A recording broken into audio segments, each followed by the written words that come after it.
There it is. That's me. That's me, Chad. That's my mic.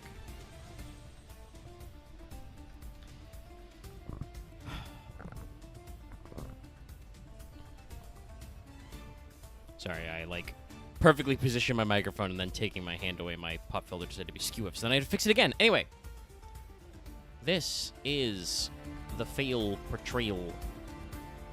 It's the Predape episode for reals this time.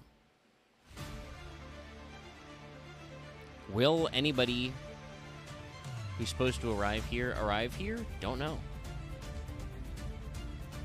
Well, that's not entirely true. I'm pretty sure some will go, but it'll be a funny one. I think we'll get Axe for longer because of daylight savings time, but it also probably means you'll get less Loth because he did not teleport an hour into the future. So it's like an hour earlier for him.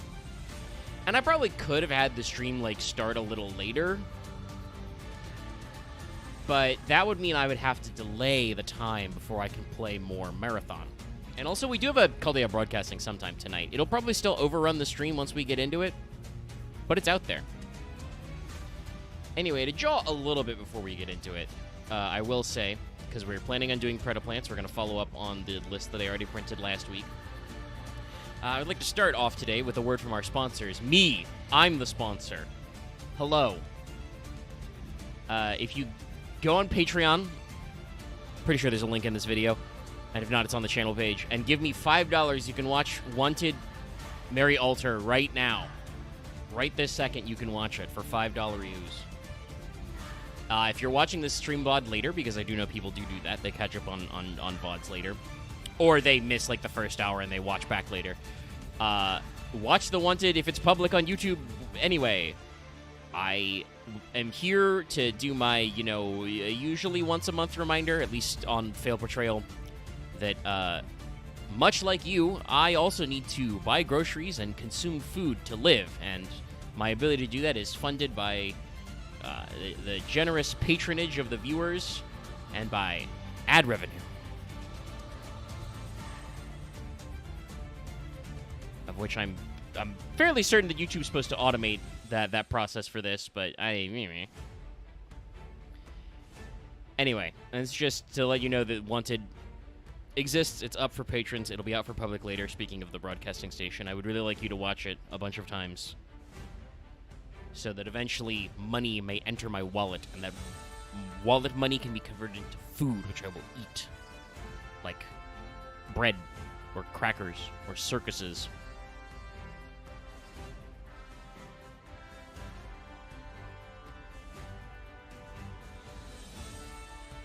Any of those things.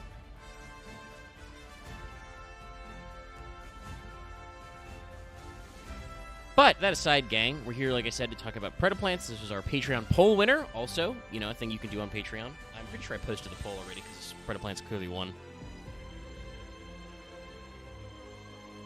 So that's another thing, on the Patreon you can vote for. Before we get to it, let me see. Is there any Yu-Gi-Oh! News? I mean, a little bit. It probably would be better to discuss with a panel of ISTs. But the OCG just announced they are doing Genesis format. Yes, they have officially announced they will be doing Genesis events and allowing Genesis as a format going forward in the OCG. I believe that currently it will use the same unified point list, but with the caveat that because of world premieres and, OCG early releases, there'll be, cards which aren't out.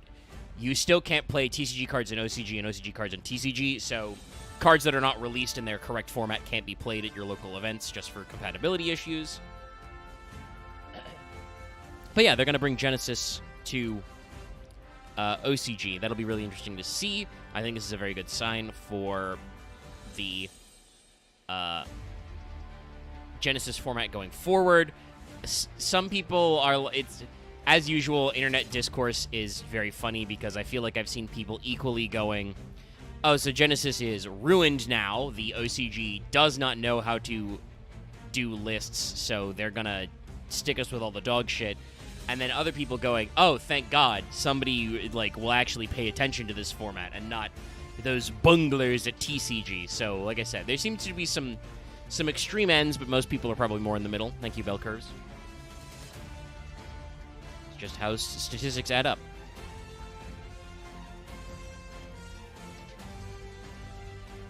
But that aside, yeah, like I said, it's probably good for the long-term health of the format that it's being supported more broadly, and greatly increases the likelihood that they will add a Genesis mode to Master Duel if it's being supported in both sides of the paper format. So that's neat, isn't it, chat?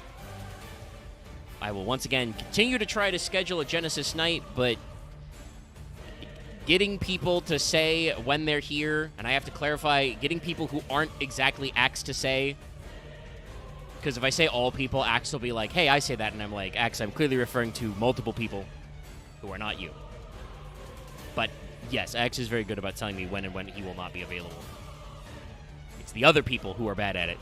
So, you know, just knowing when I'm going to have a shitload of people for a Genesis night or for a Cube night is tougher. We'll schedule them as they come. I did tell Dallas hell or high water on Predaps, so hopefully he shows up later. The only other thing that's really interesting right now is to talk a little bit about future Fail Portrayal plans.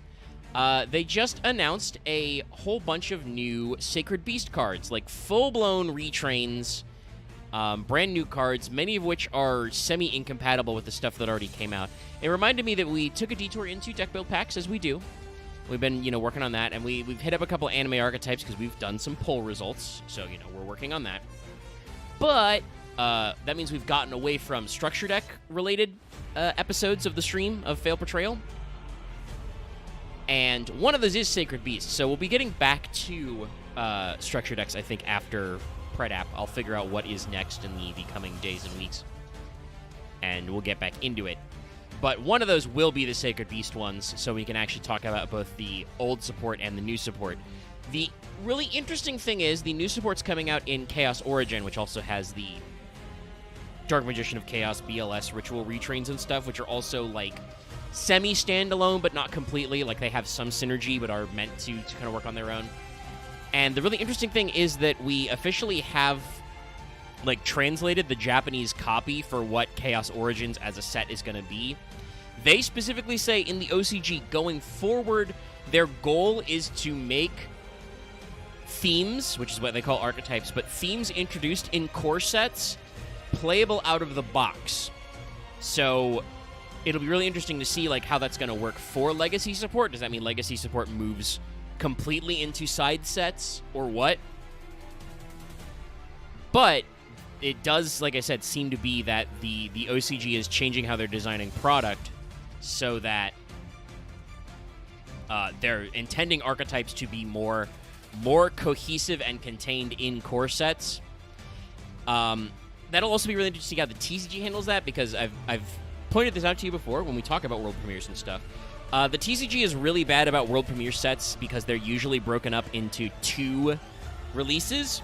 So, like, you'll get a world premiere archetype, and the first half will be, well, it's really promising, but it needs a few more pieces of interaction, and the second half comes, and it's like, this doesn't do anything for this deck, it's bad. Or you see the first half, and you're like, oh, this first half is ass, we have to hope the second half is good. And sometimes it is. And sometimes it is independently good on the second half. Like, I know some people were like, oh, Mimigul could be really good at the second half, and they saw that and they're like, oh, it sucks. And it's like, no, actually, Mimigul's pretty good. It's definitely rogue, and it definitely could obviously use some of the support they've offered, like the Mimigul plant the OCG got when they world premiered it. But, like, it was better, I think, than people thought.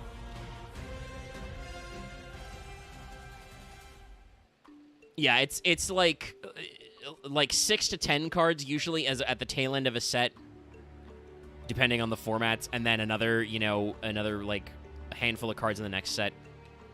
So like it'll be really interesting if that means the TCG changed their mind. I personally am for increasing the value of packs of product by making it so that you can not guarantee, but making it much more likely that you're going to pull a functional archetype out of a pack because the archetypes are being designed that way. Whereas, like, even core sets have this problem where, like, they scatter out the stuff. You know, some archetypes come out in multiple waves in the OCG. I also wonder if this means, especially with you know, Atem Yami Yugi on the front, are we moving away from, like, the big multi-year plots like Albaz and Diabel and Medius? Like, technically, we may have concluded Medius with the last batch, so, like, are we done with that? Because while that does keep people, like, interested, that does mean that, like, you get weird legacy support where, like, Elf Notes comes out a year after Medius the Pure, or longer. It might even be, like, a year and a half. But, like, the archetype comes out so long, and it's like, well, this has to interact with Medius, who we've only printed once so far. So we'll see. We'll see, chat. We'll see how things are going. Let me actually then... Well, first of all, let me take let me take a brief step away to drink water. But then, let me set this up to actually hit you guys up with the cards. So hold on just a second. Oh, actually, before I step away, I should say that I do believe we have full set lists for Limit Over Collection.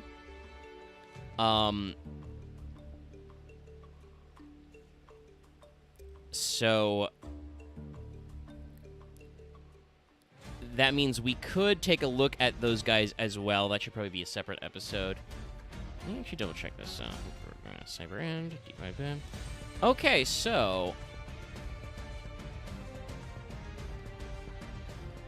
they have not fully revealed the rivals, but it does look like there's not enough slots. So are we skipping? What's his face? Are we saving Xyz Dragon? Very interesting. But they revealed a few other cards that we may or may not look at a time, including the big boy, KSN Master. But I will now step away to grab my bottle of water. Hold on.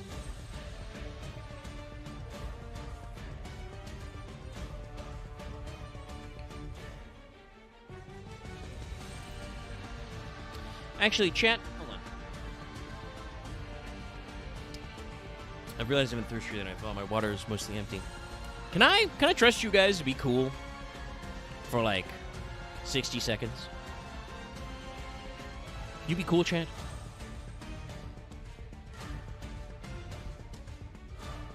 Alright. If you can be cool, I'll be right back. I'll fill my water.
Alright, were you cool, chat? Were you good? Is everybody good, chat? Excellent. Ice creams all around.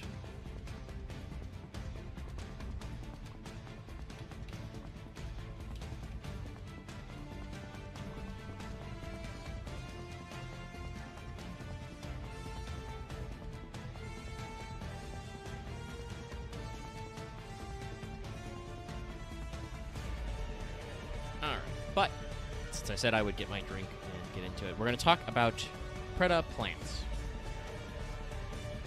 Now, no, that's... God, sorry. There we go. Trying to search Predaplant, and unfortunately, because of the way this archetype is, it gave me some other shit that's not Predaplant on the first search results. How dare you? So, Predaplant are dark plant monsters from Arc 5.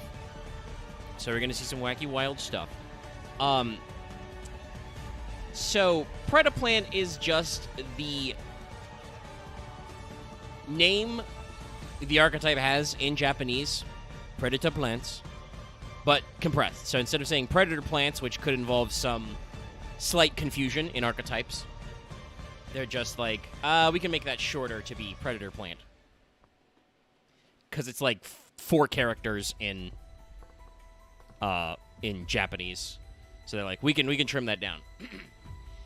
This does mean that the way spell traps are named is a little weird, because in the OCG, they are just called Predator whatever. So, like, Predaplanet, which is the card that I searched when I was trying to type Predaplant and then didn't.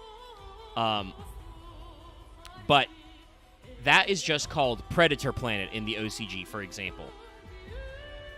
This, obviously, you can see could cause some confusion to possible future archetypes, possibly, but probably not. But it does mean that the archetype names are a lot more compacted into Predap, which is a little bit funny.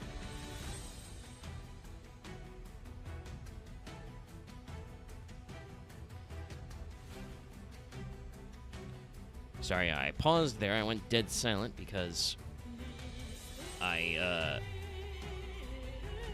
my own stream preview was not loading.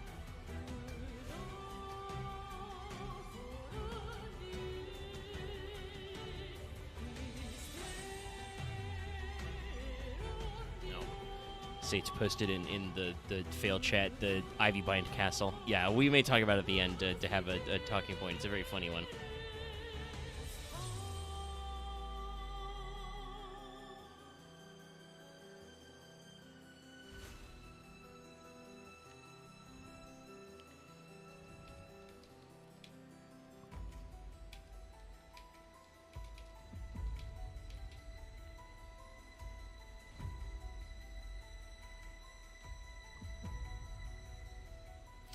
It doesn't mean you couldn't feel the barrier, but I think there's other dumb stuff you could do.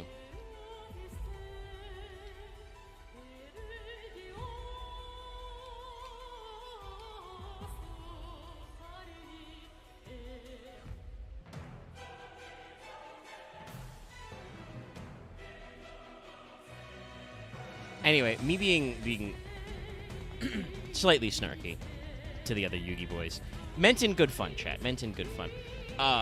That aside, I'll just start schmooving. I think the only other... Well, no, there's a couple of things. Sorry. So, the monsters' appearances and names usually come from various things. So, they have... what would you say? Like, it depends, really. Usually they come from plants, but there are funguses.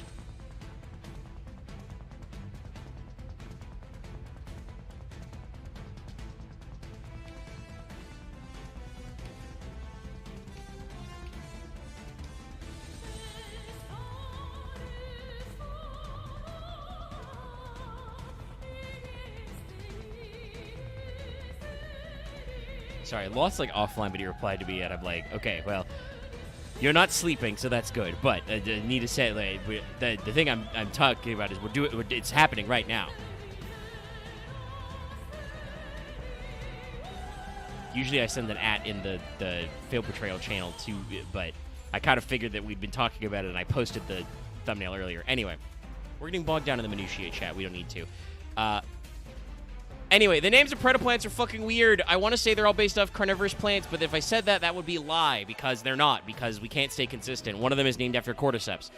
I will do my best to mention what they're supposed to be named after. They're also named after creatures. Usually, actually, no, not even usually. They're kind of split. Some of them are fictional, like a decent number of their... like fusions and stuff like that are named after big mythical creatures. Others are named after, you know, just anything. But this leads to some funny wombo combos.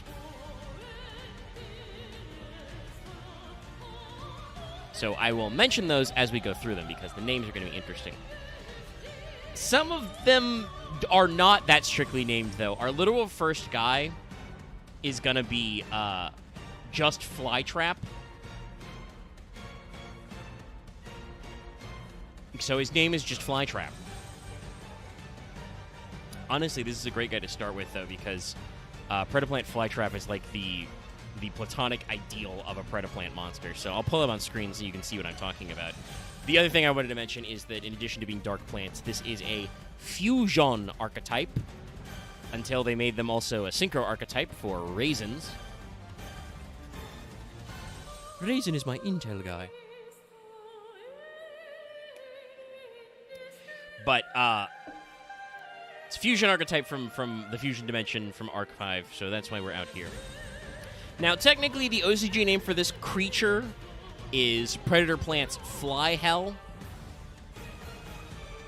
So, I'm like decently sure this is supposed to be a fly trap. I feel like, and maybe chat remembers and maybe I don't.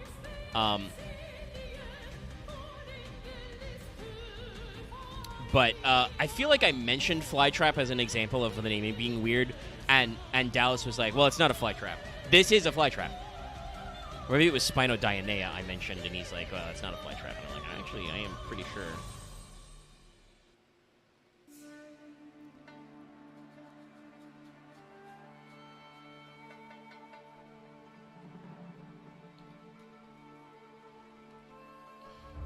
Yeah, the Venus Flytrap's genus is Dionea. But, yeah, this Fly Hell at least is, like, spooky, but this guy's just a weed. He's a weird weed. It's not even really look... This guy doesn't even really look like a Venus Flytrap, I should say. Yeah. But just remember, if Dallas actually did say that Spinodionea is not a Flytrap, he is wrong. We've covered this.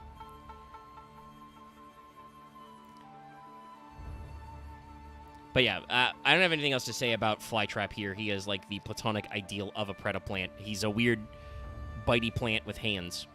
Sometimes they have eyeballs, but teeth is the most likely feature, and sometimes claws. Flytrap is a dark plant, level 2, 400 attack, 800 defense. Once returned, target a face-up monster your opponent controls. Put a predator counter on it. That's right, this fusion archetype uses counters. If it is level 2 or higher, it becomes level 1 as long as it has a predator counter. At the start of the damage step, if this card battles a monster with an equal or lower level, so 2 or 1, you can destroy it, increase this card's level by the original level of destroyed monster. This is absolutely a, like, anime nothing burger. Like, this card doesn't do shit. Early, you might play it just to get access to predator counters, but this card hasn't been reprinted since 2017 for good reason. It's not good. You don't need to do this. But art-wise, art design-wise, this guy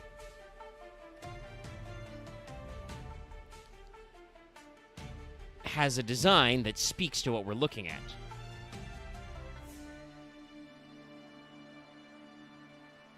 And by the way, the first patch of these guys came out in Invasion Vengeance, which is the set that had Starving Venom Fusion Dragon on the front. We will not be looking at Starving Venom directly. There are a couple of Venom Dragon related guys that we will look at, but we will not need to bring up Starving Venom because we've done all those guys. We've zonkled our Zarkton.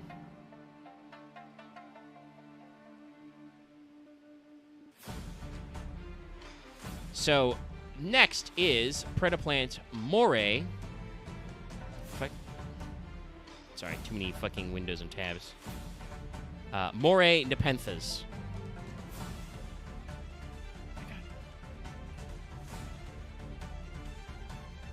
Moray Nepenthes.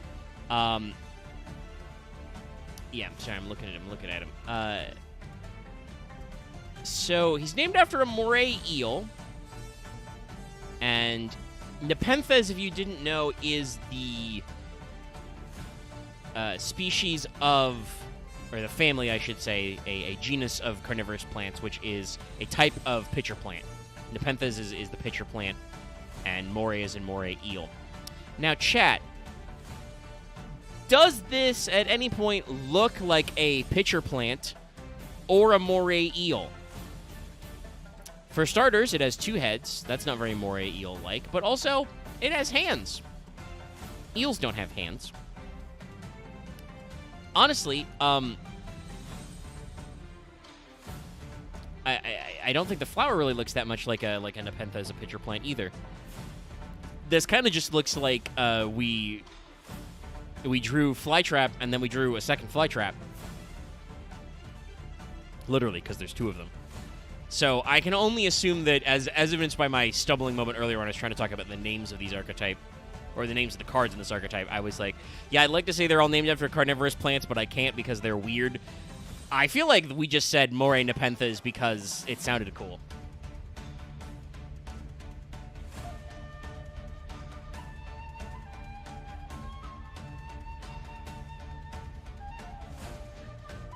Like, this is just a guy. This is a level 4 dark plant, though. It says it gains 200 attack for each predator counter on the field. When it destroys points monster by battle, you can't equip it. Once it returns, target a monster card equipped. Destroy it, gain LP, equal to its original attack. And not terrible for 2016, but, like, again, very... Chat. Very anime villain-coded to just, like, gain attack for no reason, to have a weird stealing effect for no reason, and to LP gain for basically no reason. I think you occasionally see this as a one-of in some decks. But, like, you really shouldn't play this anymore, and I think you probably shouldn't have played it in Predaplant in 2016 other than as a name. Like, I'm not going to say you can't get a lot of Predator counters on the field, but this just doesn't do anything the deck is known for. I mean, stealing your opponent's monsters is kind of what the deck is known for, but, like, it doesn't say you can use a monster equipped to this card as fusion material. It says you can destroy it to gain attack equal to its LP or something goofy.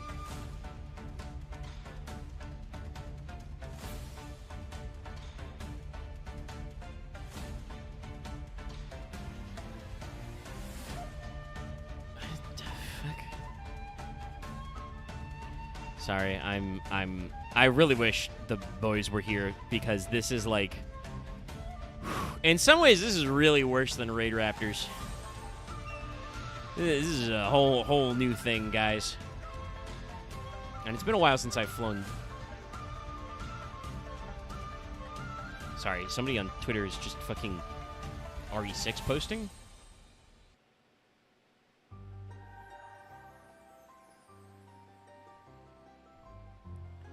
It's crazy. Anyway, that also stun-locked me, but I was stun-locked by looking at this guy because, like... God.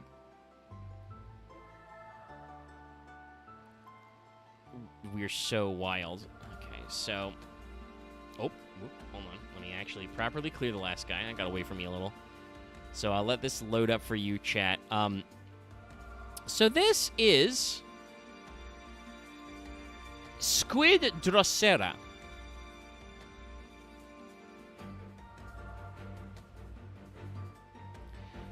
Drosera is a sundew.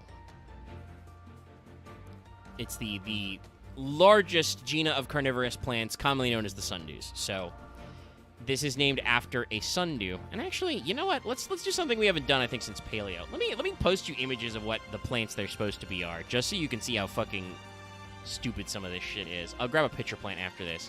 But this is... Hold on. Oh my god.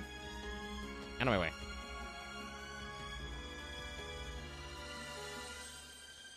It's me yelling at my own windows. So this is what a sundew looks like. So, like, Squid Drosera kind of looks like that. in the same way that the squid and an octopus look together, but first of all, it clearly looks like a tree blown up.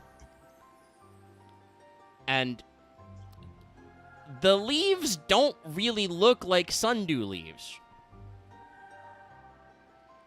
Yeah. Yeah. Definitely not. Feels like there's just like, what's another way that we can just draw a Phoenix flytrap again? Yeah, I feel like the art direction here is just draw plants with teeth and then name them after stuff. Because I don't really get, squid's not really that scary. But I guess they kind of did the dewdrop thing with the eyeballs there, but there's not enough eyeballs for that. And no, it's... So, let me hold on. Let me look at it. So, the first three, all in Invasion Vengeance, by the way, was Flytrap, Nepenthes, Drosera. So, like, those are literally just the three largest groups of carnivorous plants. So, I think we were just, like, doing stuff. Why they're named after sea creatures? I don't know.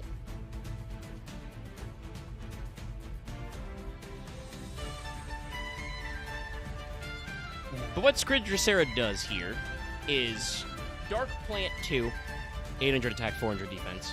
You can send this card from your hand to your graveyard, target a monster you control. This turn it can attack all monsters your opponent controls with Predator counters. If this face-up card leaves the field, put a Predator counter on each summoned monster your opponent controls. If you do, any of these monsters' level becomes level 1, as long as they have a Predator counter. Also not terrible. It has like a weird Battle Trick hand trap effect, and also it does, like, especially because, hey, in case you can't tell from the thumbnail chat, this archetype's going to have a link too. And also, you know, fusion summoning sends from field to graveyard. So, like, not terrible, but definitely outmoded by other stuff this deck does.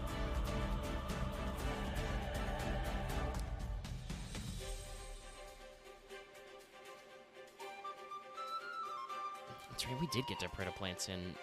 very early Predaplants in, Yeah, I think, yeah, the Synchro one was not out until, I think, Maximum Crisis. The tuner, I mean. Yeah, so that whole weird thing. But they never actually put out a Synchro Predaplant. Despite the guy fusing with the Synchro guy. Yeah, not until, I mean, technically that guy might not even be released yet. That's an upcoming OCG set. We'll talk about that. They got one of those coming up, but yeah, it took them a long time to do it. I've pulled up, by the way, chat, for you. This is what a Nepenthe, a pitcher plant, looks like. Yep. This is... The next guy is... There's even a stack list on there. Banksia Ogre. Or Banksy Ogre.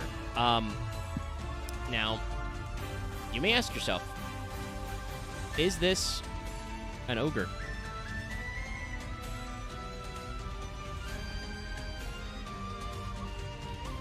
The answer? No, I don't think so. Oh, yeah. Just was double check the... Yeah, this was later in 2017, Code of the Duelist. So a little after their initial wave of supports in Invasion Vengeance and Fusion Enforcers. Yeah, I actually had to double check my own deck list. This is actually an updated one. I actually have one that's for this point, but it's saved in PTO Pros Replays.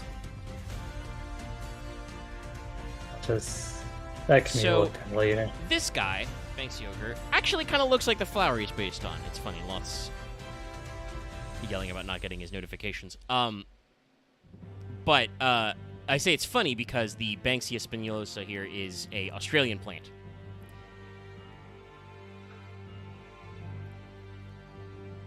And as far as I know, this is not like a carnivorous plant or anything. There is a weird, like, folklore thing for, like, the Banksia man, like a guy who looks like a Banksia, like with arms and legs. But they don't seem to be poisonous or carnivorous or anything. They just look weird.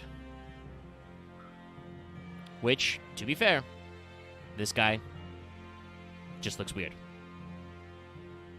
Saying he looks like a Baylet. Yeah, I mean, but also he's a plant. This is indeed what the Banksia look like. So let me slurp some water. Now, this is a guy that Sid actually just mentioned. This is a tuner. If you didn't know. A dark plant tuner, level 6. Why they did this, I do not know. I can only assume it's for some very specific weird anime thing. Hello, Loth. Yeah, it was very specific anime thing because, as you know, the fusion guy, Yuri, fused with Yugo, the synchro guy, and Yugo being the whole pun thing on fusion. But it's because they sort of combined together and he had to have a thing that said, oh, I can synchro and fuse at the same time. Which then they would later do by making a spell that does that. Go ahead, Loth. Yeah. Just quickly, I just wanted to point out. So Discord did give me a ping for what Aaron said in the 14 chat. Not the announcement that the stream is live. Do you have announcements muted? No. Very weird. Also, this is way earlier than usual. It is a here. Yeah. That's the thing I talk about daylight savings time because it's right now. It's later than we usually start field portrayal for me, but for you it's earlier because time sucks. I know. Yeah. Also, my fucking browser is not responding, so I don't have the stream up, so I can't see the weirdo. Is it what looks like the eggplant and moth thing he's posted here? Yeah, the level 6 guy, the corn cob looking guy. With all the eyes? Yeah. Why? What is this? Well, when you do get a chance to load to get your browser to load, don't open that. You'll see I have a side-by-side comparison with Banksia, which is an Australian wildflower. Cool. That's it, by the way. There's nothing else weird about it. It's just this is a common type of flower that looks... Before they bloom, they look like this. So they're just like... Well, Australia, that's like a carnivorous venomous plant, right? The country? Yeah, it is. Why does this feel like this card itself just feels like something eldritch? Yeah, no, this because of the mouth and eyes, yeah. This is, yeah. Chat wasn't wrong when they called it a Baylet from fucking Berserk. Yeah, speaking about a side tangent, at least, but there is like another. Just think about something in Doctor Who. There's this creature called the Vashta Narada. It's a shadow piranha that you can't see. It's pretty much described as being every force, everything that you see, the dust and sunlight. It's like. Yeah, if you get into the sunlight, you pretty much get devoured instantly. Or we can extend the shadow so you can devour you that way too. This this guy. No, but this guy is just. Ugh. He's a weird guy. Oh, there's gonna be a lot of little weird guys. That's why Dallas loves his archetype, but he's not here. So I was gonna say that this guy gives off two vibes to me. One, he's either the fucking Mandragora from Peak. He's gonna start screaming at you. Or two, he's gonna start yelling, "Why aren't you eating me? Eat me, please! Go ahead, do it." God, like you know you want to. Yeah. Okay, all right. Banksia Ogre is a level 6, like I said, level 6 Dark Plant Tuner. You can special summon this card by tributing one opponent's monster with a Predator counter. So you have to tribute no matter what, but it could be an opponent's monster. If this card's sent from the field to the graveyard, put a Predator counter on each face-up monster opponent controls, and they become level 1s if they're level 2 or higher. Note, by the way, that it is possibly for the best that they did not include this, but this does have some future-proofing problems because specifically they say that if they are level 2 or higher, they become level 1. This means that you cannot give Xyz monsters and Link monsters levels and fuck with him that way. So, again, possibly smarter they did that, but does lack future-proofing. Anyway, this is a very weird little guy. I do not like him. We're going to move on to more of these guys in the 2017 block. Okay. Don't mind me. I have to make a weird image edit. This is a classic Loft made this in paint type shit. Okay. So I was correct. I did not grab the correctly sized image. Hold on. I won't post the plant again because this is Clamio Sundew. You may remember as Sundew Kingai, or Kigai was the OCG name, which was a little more popular than Clamio Sundew. So this is named after the Sundew, which, you know, I've already shown on for Doracera, but it's named after also the frilled lizard, Chlamydosaurus kingi. Okay. Sorry, Omega. I had to go make a thing. All right. Well, guess what? We're gonna doom chat to be that now. I saw that one part of the previous guy. I just went, huh? Man. Yeah, it gives vibes of like chat. just that horse staring at the sea. Just man. Yeah. This is But a yeah, cool so- lizard guy, though. No, yeah, that's what I was gonna say. So, more than I talked about how like Squid Drosera was named after a sundew. It doesn't really look like a sundew, nor does it look like a squid that much. I mean, I guess some of its mouth tentacles were kind of like squid stuff, but that's still weird. This is both a frilled lizard and a sundew. Like that just is what it is. This is just the boss from Kingdom Hearts 1 that Clayton rides.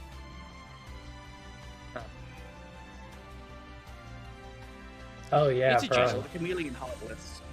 Yeah. Yeah, I close mean, you know, enough. yeah, about to say, well, you know, a frilled lizard's not a chameleon, but it's okay. This guy's very gooey though. Lots of extra eyes, extra, you know, gooey frills on his frill. His fingertips are the little goo balls, but that is how the sundew gets you. That's like a sticky, sweet substance that traps the bugs. Did someone try to make Predaplant and Trap Tricks work? Because it feels like they're very similar in that aspect. You might. I think the main problem is just the They're- levels, but they're plants, so you might get some crossover. Oh yeah, so based on the frill necklace and sundew plant. Clamio Sundew is a dark plant 2. Despite looking pretty impressive, he's kind of a small boy, only 600 attack, 200 defense. Monsters with a predator counter that you use as fusion materials are treated as dark. No may, they just are. During your main phase, you can fusion summon a dark fusion monster from your extra deck using this card in the field and monsters from your hand, field, and or monsters your opponent controls with a predator counter's fusion material.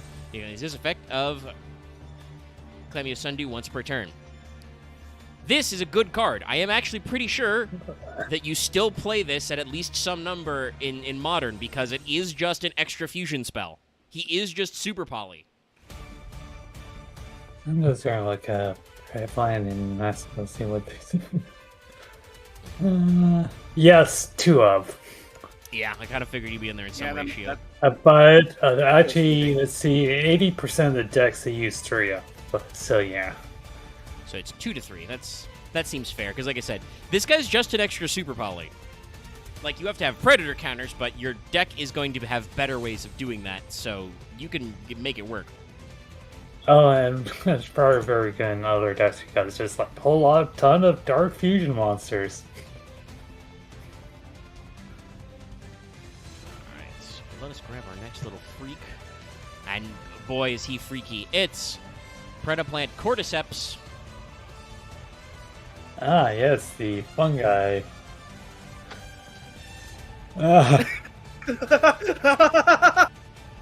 It just looks like this guy's the grandpa of the archetype. Get off my lawn, you kids! Yeah. Okay, so 2 things. One, it's the old woman in the wheelchair from SpongeBob in the chocolate episode. Or it's one of the things Ursula turns mermaids into. He does kind of look like one of those weird things. I will say, I feel like this card... So, this is literally the only Predaplant that's named after not a plant, but a fungus. Fungi are not plants, chat.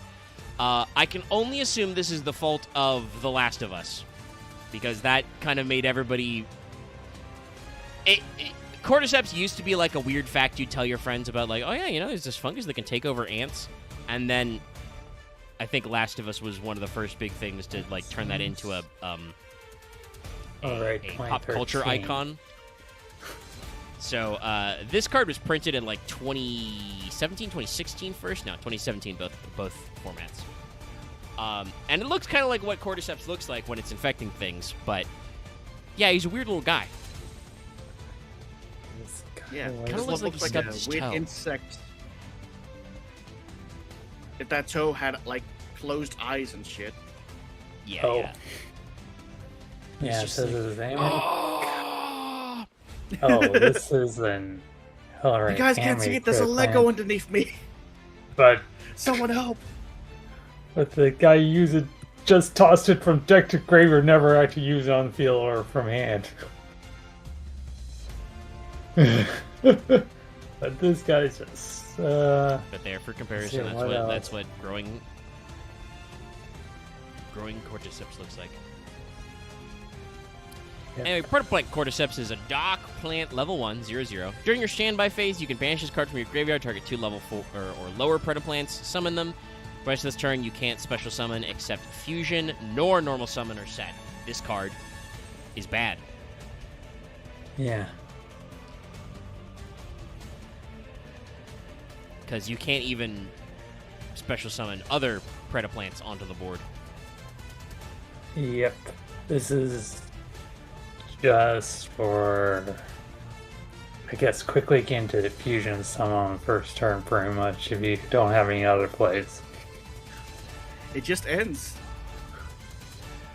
Give you some extra. A lot of times, I think with early Yu-Gi-Oh, if you just plant the first fusion that they had, I think that's usually enough to stem some of the stuff, as long as the opponent does not have board wipes.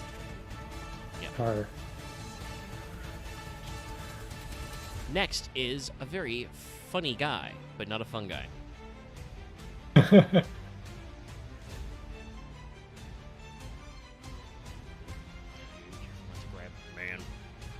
This is Darlingtonia Cobra. Yes, the what's the word? They're Garnet. Yeah. And the Garnet forever. That, but okay. But plus the essentially one of them, essentially every deck that just wants to do asshole plays. Yeah, it's a card that's useful for certain combos. I do believe you still play it as a Garnet, as a one of, because you can special it out and it does search you some stuff. The name Darlingtonia Cobra, or Darling Cobra in the OCG. This is named after the species Darlingtonia californica, which is a cobra lily. Why does this look like a precursor? Like both, like the image to the right is a precursor to Predaplant Verte Anaconda. I mean, kinda, because it's named Cobra after the actual animal, the cobra, but also because it's called a cobra lily. So Verte Anaconda is, kind of similar. And this card is involved in similar war crimes. Darlingtonia Cobra is a Dark Plant 3, 1,000 attack, 1,500 defense. This card is special summoned by the effect of a Predaplant monster. You can add 1 Polymerization spell card or 1 Fusion spell card from your deck to your hand. You can use this effect of Darlingtonia Cobra once per duel. But once per duel, you can just add Poly or Super Poly or any Fusion card. Oh, if it's any, Jesus fuck. Oh, and looking at I just found the anime look from this, and it actually looks. I mean, you don't see the freaky open mouth. Yeah, don't see the freaky open mouth, but it's just how it is. What? I think this guy just pulled out like out of his ass. Probably was like the synchro fusion kind. Also, it does, like, what is it? You get more. It doesn't look like it splits the heads or necks too early. Oh, sorry. Oh, all this guy did was add poly with this thing. Nothing else. This guy's fucking. Alright, this next one's weird. So this is Predoplant Drosophilum hydra. Okay, good. Named after Hydra, obviously. Oh, that's I think the level. Drosophilum, which is a. It is related, but not actually a member of Drosera, so it is often called dewy pine or Portuguese sundew. So it's kind of like a sundew, but kind of not. Wow, that image is very large. Hold on. Large plant. Oh. So yeah, no, Okay. this looks a lot more like the Drosophilium, it's based on, except for the fact where I don't know why it has a shark mouth in the middle of its body. Like its weird tentacle heads. I get those. Let's just chalk it up to Yu-Gi-Oh! Want to add mouths to certain parts of the body. Because they already added enough Konami orbs. Well, those are the sundews, Cloth. I know. That's the joke, though. But yeah, they are very orbacular in this drawing. And this is the part of the action this plant does have is that it does coil to retract itself. But yeah, it's a weird one. Oh god, Yeah, the enemy image, the enemy Moth was gonna say. enemy image makes it look like it's rushing towards you. He is approaching your location rapidly. Probably the heads are just holding you in place while the mouth on the bottom is actually the one eating you alive. Well, I wanted to say earlier that I wanted to be able to say that they named only extra deck monsters after mythical creatures, but no, this is a main deck monster. This is a dark level 5 plant. 800 attack, 2300 defense. You can special summon this card from your hand or graveyard by attributing a monster on either field with a predator counter.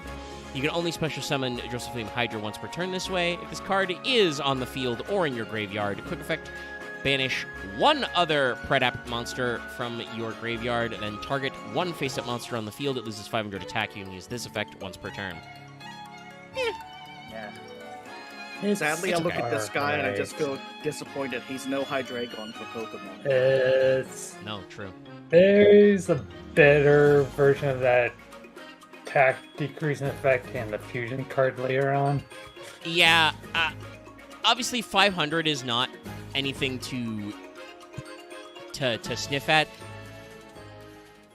Like, that's 500 actually might do something in a battle phase. And it's certainly not difficult to special summon, but there are cards that basically do what Hydra does better later. Yeah. So We next, changed it we're wrong gonna on look purpose. As a at joke. a guy who is pretty neato. And a name that you will still recognize from decks to this day, much like some of our previous guys. Claiming a Sundew. This is Predoplant Orphis Scorpio. The three of. I have heard of this one before. So, Orphis Scorpio is named after Orpheus Epifera. Actually, let me scooch that further down a little. We gotta resize again. Also known as the bee orchid. Why? It is a type of mimic orchid that looks like a female bee. So the male bees will be like, "Oh, hey, honey, what are you doing there?" And then they'll land, and then the plant is like, "Fooled you."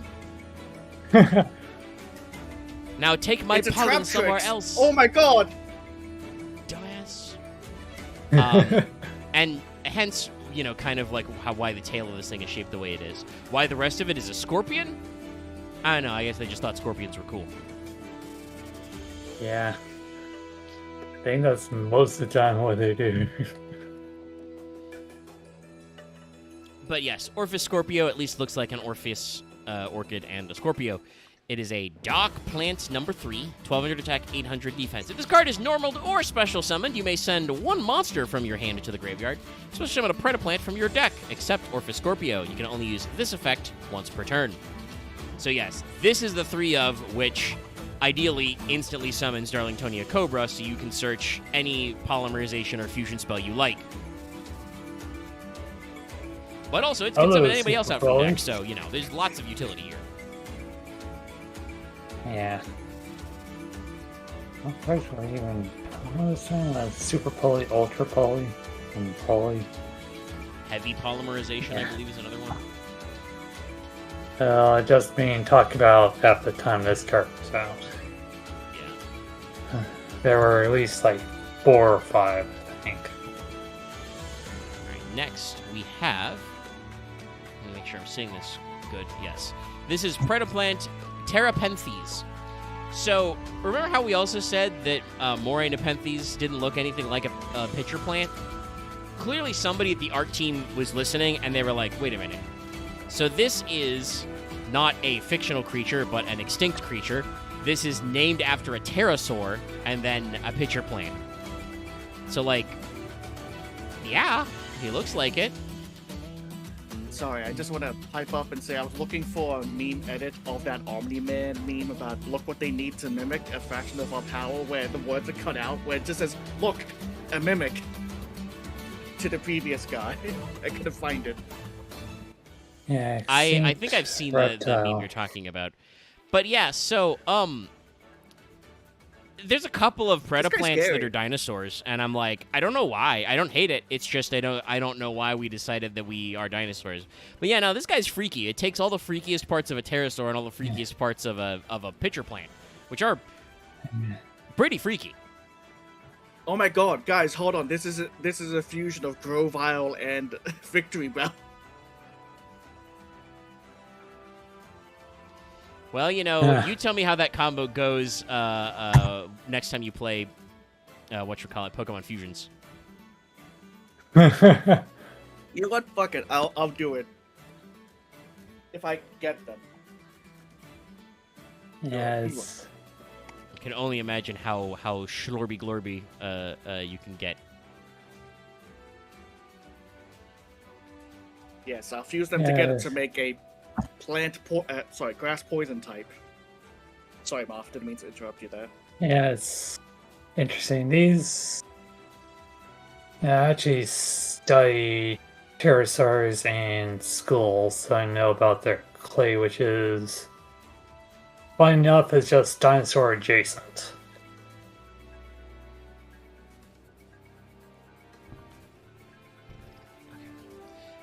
What does this guy do? Well, it's shocking he's... Well, actually, no. I was going to say, it's shocking he looks so large, but... No, he is actually large, but in the other direction. So, this is a level 3 plant. 300 attack, 2100 defense.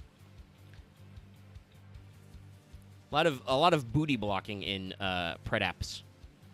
When this card inflicts battle damage to your opponent, target one face-up monster opponent controls, give it a Predator counter. If it's levels 2 or higher, it becomes level 1. Once per turn, you can target one monster your opponent controls with a level less than or equal to this card's. Take control of it until the end phase. So, this card has only ever been printed once in Fusion Enforcers and has never been reprinted. It's very similar to the last Nepenthes type guys, where it's a cool concept, and, like, yes, hypothetically, if you're stealing, like, a dark monster or something, you might be able to use your opponent's monsters as fusion material willy-nilly. But it's really weird, and, like, these days, literally just play 3 Change of Heart. You can play 3 Change of Heart right now. Did you know that, chat? Did you know you can play 3 Change of Heart? I think you might be able to play 3 Snatch Steal. This would be much fairer if they gave it quick effects Change of Heart on it. Yeah, if it was a quick effect... Like, I don't know, Vanquish Soul Holly Sue. You'd be like, "Oh, you attacked me? You don't damage yourself? Yum." Yeah, just eat them. Or just other funny things. Like, there'd be room there. But as a slow card that has, like, a defensive battle trick effect, like, you're only ever going to get that first effect off by making your opponent run into it. Not a good card, which is a shame, because he looks pretty fun. It's just not... Definitely for weird anime stuff. I hopefully do not write off too many of these effects that way, but I feel like when you're talking about an anime archetype, there are so many times in Yu-Gi-Oh! Where you read a card and you go, well, why the fuck does it do that? You go, no. The writers needed it for a specific anime episode, or maybe, like, 2. Yeah. Because, like, that... It doesn't fit with the other card design otherwise. Yeah, this one is just non-anime. So they just did it for the love of the game? Wild. Yeah. Maybe it was I would describe... Script. This is why I describe Prey Plants as the baby red eyes archetype problem. They have one set of card effects for one thing, another set for a different thing. I mean, like I said, stealing's not terrible, but it feels like it doesn't fit all the time. So this is... Yeah. Saraki... Is it Saraceniant or Sarakiant? Hold on, let me see if I can read out the... Saracenianto. Okay, so it's Predator Plant Saraceniant.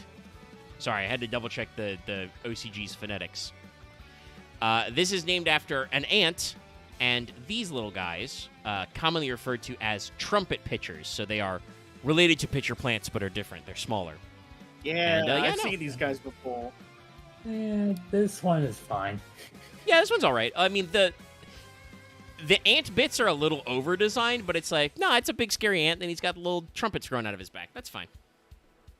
I like the colors. I love the dumb-looking feet he has. Yep. Yeah. Dumb-looking feet. Only thing this makes me wish is that there was an entire ant archetype. I mean, you got plenty of beetles if you want that. Besides, don't they have a called a thing marching of the ants or something too? Also, yes, I see you in chat there being like, "Oh, I don't like using Change of Heart." Yes, correct. Actually, that's why you can play 3 Change of Heart. You don't want to play 3 Change of Heart, but you can. Next thing that will happen they'll just add a card that will just add Change of Heart, because they did it for the exact same thing with every other card that can be searched. I mean, probably. I mean, I still don't think if they do like a weird one-off, that'll also matter. But that would probably be good. Maybe like a White Magical Hatter retrain. Yeah, that's what I think. Like, and again, they also triple tactics talent can just search what anything. Was... Yeah, it's Thrust can search any Thrust. Trap. Yeah. Thrust's a weird card. I still don't like to play Thrust. I've turned the corner on playing TTT because it does require your opponent to interact, and sometimes it's just a consolation prize to be like, well, they've hand-trapped my entire combo, so I guess I'll draw 2. Then there are other times where I'm like, hand-trap me, you stupid son of a bitch. I dare you. I double dog dare you. I'm going to look at your hand if you do that. Yeah, that's what I do too, and it's then like also Thrust. It's like that the ending of DBZ, Goku versus Frieza. You fool! Yeah. Thrust is just primary. My card just says, oh, I'm just going to get Threatening Roar. I'm just going to shut the Tenpai Dragons down for their turn because they decided to be assholes with every single board breaker ever. So, Saraceniant is a level 1 Dark Plant, 100 attacks as your defense. When an opponent's monster declares a direct attack, you can summon this card from your hand. After damage calculation, if this battled an opponent's monster, you can destroy that monster. If this card is destroyed by battle, or if this card in the field is sent to the graveyard by a card effect, add a Predap card from your deck to hand, except Saraceniant. You can only use this effect once per turn. Yeah. Honestly, not terrible. Okay, chat.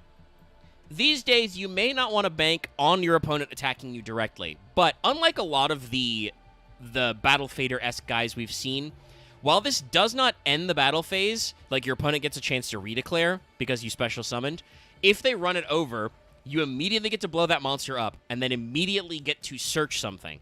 If they just stop the battle phase on their own and remove it, if they destroy it, actually no, if they send it to graveyard, so yeah, if they send to graveyard or destroy or tribute, via card effect, like most forms of removal, you will get a search. And if they use a better form of removal, like they bounce it to your hand or spin it back to your deck, they just wasted a pretty good effect on fucking Predaplant Cerisiant, which is like that's not only good. 600. Yeah, like it's so not worth it. So this might be a card you may want to consider running in your decks, depending on what other stuff you've got going on, because it's a body and it's not terrible, and also it's still if destroyed by battle, so you can self crash if you really need to search, or sent to graveyard by card effect, of which there are ways to do that to yourself. Yeah. You want to annoy your opponent?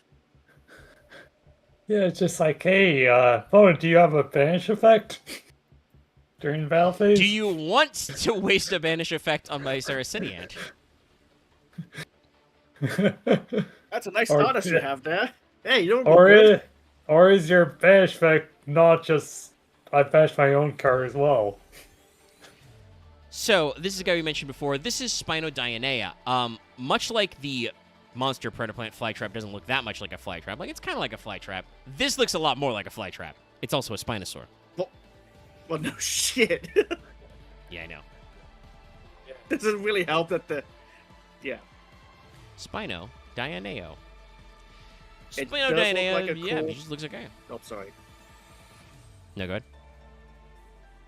Does look like a cool mix of plant and dinosaur. I'm not sure this is how another one badly of Discord's our dinosaur delayed. plant guys. Okay. But it's alright. Yeah, I don't really have much else to say other than that, yes, this is clearly both a Dionea, a Venus Flytrap, and a Spinosaur. This is like the second or third guy I want to say we've seen the triple eyes on, so I think you can firmly establish that is indeed a thing that Predaplants do. Yeah. But this is our first guy who's actually, like, useful to summon in attack position. Spinodionea is a... Well, I guess Moray Nepenthes had 1,600 attack and, like, gained attack, but, like, not great. Spinodionea is a plant 4 with 1,800 attack and 0 defense. Burped in the middle of that. If this card's normaled or specialed, target a face-up monster your opponent controls, put a Predator counter. If it's level 2 or higher, it becomes 1, as long as it has the Predator counter. After damage calc, if this battled a monster with equal or lower level, you can special a Predaplant from your deck, except Spinodionea. So this is another way you could summon Darlingtonia Cobra back in the day. Yeah. And also just being a level 4 attacker, not terrible to be equal or lower level, and on summon it adds a Predator counter. You're probably not relying on that effect too much, but it does summon a guy from your deck in the middle of the battle phase. So, like, you could still do that. Good against, most things. Only like, these honestly, counters. I think if they ever retrain a guy or two for Predaplants, it would be like, I give a level to these guys, so Link suddenly gets a level, Exceed suddenly gets a level. Yeah. No, I mentioned that earlier that they future-proofed it weirdly, or didn't future-proof weirdly. So it'd be funny if they did that. That could be more useful. Like, genuinely, chat, I think that sometimes Yu-Gi-Oh players don't use their side deck correctly enough. You're just full of silver bullets. You could side deck this for when you know you're going second, and, like, obviously you can play board breakers, but if you can get out Spinodionea, you might actually be able to disrupt your opponent a little bit and set up some combos. And if you do Darlingtonia Cobra, you can activate Super Poly in the battle phase, I believe. I think that's one of the reasons why Super Poly is super broken, and why most quick play fusion cards do not let you do that in the battle phase. Yeah, I think. But there's a lot of juice you can do there. Reminds me of I saw a great OCG list the other day, which was the craziest side deck smoke screen of all time. So, main deck, what passes for full power Tenpai Dragons, right? Side deck, Gimmick Puppet FTK. So, what? Game 1, you look like a Tenpai Dragon deck. And then, when your opponent is like, okay, buddy, I'm going to make you go first, you go, I have foreseen this. I have sideboarded into the FTK. You're dead. Fair. All according to Cake. That's what I think the side deck should be. We need more of that. We need to somehow ban the solo board so everyone has to be like, and give there enough cards for every archetype so they can switch into an alternative strategy. So 10-5 Dragons suddenly get a I burn you to death strategy. That's very funny. Now we're actually going to talk about some fusion monsters because they added a couple of these. First is Chimera Rafflesia. I don't think I need to pull up what a Rafflesia looks like because also it's literally on his face. It's actually straight up a Rafflesia on there. Yep. Have you ever seen a Vileplume for Pokemon? Yeah, that's a Rafflesia. Yes. This guy though specifically is like this is just a guy from like a D&D monster manual or from like an obscure JRPG on the PS2. Like, yeah, this is a weird plant guy. And then you'd fight his recolor later on. Yes, exactly. He's a boss, and then he turns he turns blue, and he's like a normal enemy later. Oh, this was a manga only one. Okay. What was it from Final Fantasy X? The fucking Ochu you fought at one of the temples? Sounds about right, because I think Ochu is the type of guy who looks like this in FF. Okay, that is a widely different effect on the manga. Interesting. Well, so his normal effect here, this is a Dark Plant Fusion level 7, 2500 attack, 2000 defense, pretty normal stuff. 1 Predaplant, 1 Dark Monster, so a great target if you're, using like Clamio Sundew or something. Once per turn, target 1 monster on the field that is a level less than or equal to this card's. Banish it. When an attack is declared involving this card and opponent's face that monster, you can't activate this effect until the end of this turn. That opponent's monster loses 1000 attack. If it does, this card gains 1000 attack.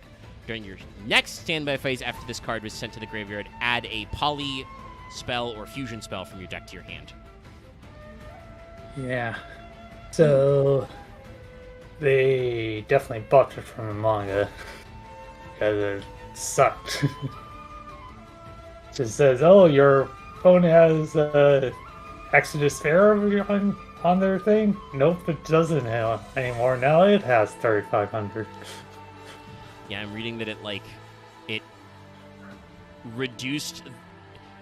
If the opponent's monster had increased attack, it would reset them to their original attack, and then the change would increase it.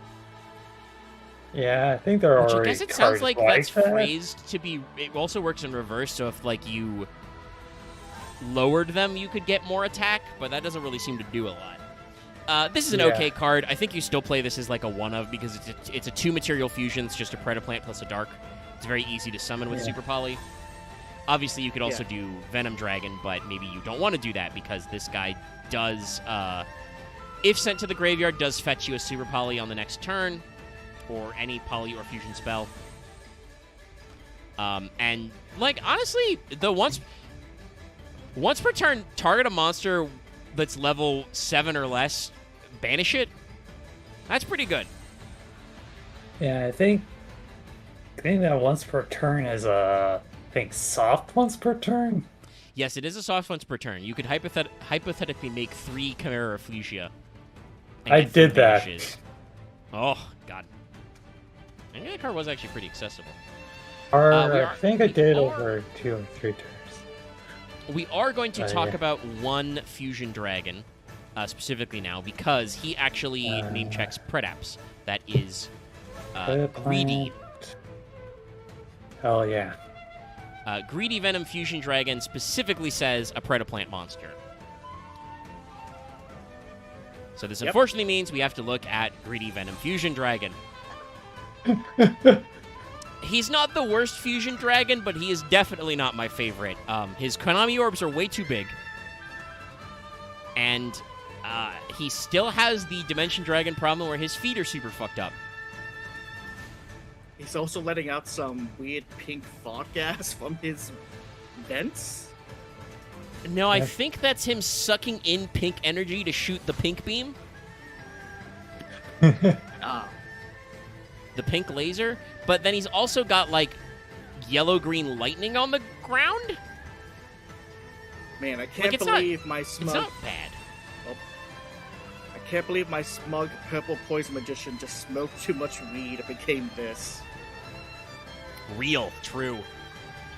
But yeah, no, like, I don't hate it as much as some of the other, like, Venom guys are, like, non-Euclidean. But... Ooh, clip. I'll remember that for later. I won't play it on stream just in case, because I know that's caused problems with people before. Yeah, but, Japanese people with anime shows tend to be very anal. Which of these characters came from a different season? The person with normal hair or the person on the fucking left? Meanwhile, the whole... Different character designs. Meanwhile, most strike downs for Pokemon anime comes from Shopro, because F those guys. Alright, so, sorry, stretching my neck. Greedy Venom Fusion Dragon is a level 10 Dragon Fusion. 3,300 attack, 2,500 defense, so pretty big stats. 1 Predap, 1 Dark Monster whose level is 8 or higher. So you have to be careful about using your Predator counters. Well, you don't have to because it's original level, but still. You do have to watch out what you're doing.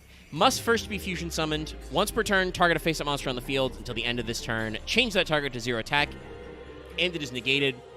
If this card is destroyed and sent to the graveyard, destroys many monsters on the field as possible. Then you can banish a level 8 or higher Dark Monster from your graveyard, special summon this card from the graveyard. This guy was pretty good back in the day. I am pretty sure that Predaplant has better high-level fusions, but, like, this is still a very solid guy to play. Yeah, I think there's one that's specifically named Predaplant that's also a Fusion Dragon that's just strictly better. Yeah, they've just gone back to the other starving Venoms. It just says, I put a dark card on your card, you can no longer use any effects. Yeah. But still, you know, once per turn, 0 attack, and you're negated, and it's a 3,300 attacker, and if your opponent removes it, blow up everybody on the board. That's okay. Next, we get just a little one-off boy. This was in Soul Fusion in 2018. Though it was apparently a V-Jump promo in Japan for a couple years before they finally imported it over here. That sounds bad. You probably know this guy because this is Draco Stapelia. This is another one of the Predaplant fusion monsters who's, like, super well-known. Because it's Draco, and it's named after Stapelia, which is a genus of succulent plants known as carrion flowers. They're not, I don't think they're related to Rafflesia, but they are similar because they like, have things die in them and slurp them up. Why am I getting they're also very Final fuzzy. Fantasy dragon vibes from this guy? Now, this guy's a cool dragon. I mean, he's a cool dragon boss. I like that. Oh, that's funny. But he's kind Japanese had a route on this card. Yeah, they gave him massive chest tuft. Yes. Did they even... What is the functional errata? No, it's not translated, so I can't understand it. Okay, I will. So all this card is on the must zone any effector. And then it says your opponent any effects your opponent activates from those monsters. Essentially, they just made it more confusing. So yeah, this is a card you've probably seen before. Like I said, this was a V-Jump promo that was not imported to the TCG for a couple of years, which is probably a little annoying if you wanted to play Predaps back in the day. But this is a card you have seen probably if you've seen anybody play this deck. And honestly, if you've seen anybody play any fusion deck. I have put Drago Stapelia in numerous decks as technically a generic guy. It is a level 8 Dark Plant Fusion, 2,700 attack, 1,900 defense. Materials are 1 Fusion Monster, 1 Dark Monster. Once per turn, quick effect. Easy. Target a face-up monster your opponent controls, put a Predator counter on it. If it's level 2 or higher, it becomes level 1. Negate the activated effects of your opponent's monsters that have Predator counters. So, if you're playing a Predaplant deck, a Predator Plants deck, which produces a lot of counters, this is a pretty broad Floodgatey type effect. If you're just playing a generic fusion deck, this is just a once per turn negate, ice out type effect. It's a quick effect to place the counter. Activated effects are negated, so you can do a lot of counterplay like that. It's a sort of generic extra deck negate. Hey, quick sort of question. Because it has to target. Guess which is the weirdest deck I've seen this guy used in? What? Dark Fusion, weird deck. Honestly, like, Chimera's not that weird. Did I play him as a Nina at one point? I think I did. I don't know. What it was. No good? I think I've seen this guy in Radiant Typhoon just as a super poly target. Is a quick play spell. That's true. I once had my shit kicked in Master Duel when someone playing Dragon Maid pulled this guy out for no reason. Oh, yeah. I do actually, now that you say that, I was trying to think of other decks I've played him in. I think until they got some new extra deck guys like generic fusions, I also did and might still play this in my Dragon Maid deck because it's really easy to make. And Dragon Maid Shell or House. Yeah, after you finally get past the House of Sheo, they bring this guy out and then bring the others back anyway. So it's like, oh, fuck. No, there's a lot of stuff you can do with that. Anyway, cool guy. Like his design. Yeah, no, he's a pretty cool design. Next, we have Predaplant Heliamphorinchus. Sorry to say, I'm make sure I'm saying that correctly. Gesundheit. So, this is named after two things. One, it's named after Rhamphorhynchus, which is a type of flying dinosaur. A long-tailed pterosaur. And then it is named after Heliamphora, which is a specific type of pitcher plant known as sun pitchers. Yep. That look like this. There's the patented 3 eyes. Yep. So this is another flying dinosaur. It's literally a type of pterosaur, type plant guy. I like that his tails are the pitcher plants. I was originally going to say he doesn't look much like the pitchers, but then I realized that's what the tail is. And the color scheme is like... I'm going to assume the artist or colorist, if they were different, literally Googled the plant and, like, saw this public domain image and went, neat. I like the weird trails or lines coming from his, like, along his wings. Yeah, his, like, veins, and they're the same color as, like, the seams on the plant. No, it's a pretty good guy. Yeah. Like, once you understand, like, what it's based off of, you go, oh, neat. On its own, though, you go, what? Now, unfortunately, you probably have not seen this guy, because this is the designated high-level guy in your main deck. Heliamphorinchus is a dark plant level 8 with 1,200 attack and 2,400 defense, so not even that good of stats for its level. But greedy. Greedy? I forget. Yes, this would give you material for greedy, so you can keep that in mind. If your opponent controls a monster with a predator counter, you can special summon it from your hand. If it's destroyed by opponent's card, you can target a dark dragon or dark plant in your graveyard, except Heliamphorinchus, and special summon it. Not terrible, but definitely, like... This card came out in 2019. It was one of the, like, extra supports they did in Legendary Duelist's Immortal Destiny. This was probably a little late by 2019 standards. It's an okay guy, but not the strongest. Now we're going to get into, I think these both might be the two pendulums. Our first guy is, and it's extended art because it's a pendulum, but this is Spider Orchid. Face hugger. Yes, that is kind of what it looks like. Like, it's probably kind of going there. It's also kind of, like, color scheme-wise, let me switch this over a little bit, similar to a Dracula Orchid.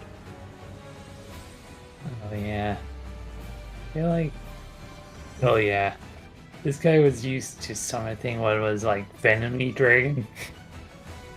Yeah, probably it's a pendulum. The first Predaplant pendulum monster.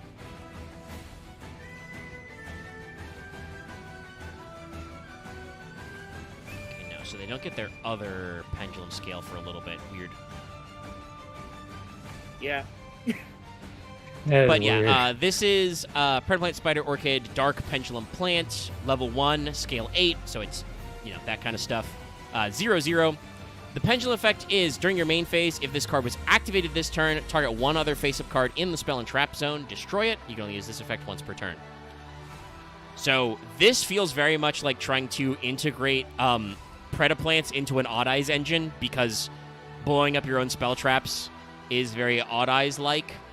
And keep in mind, this was a V-Jump promo in 2018 and was reprinted in Link Vrains pack, so this is post Master Rule 4 and the Link format changes to Pendulums.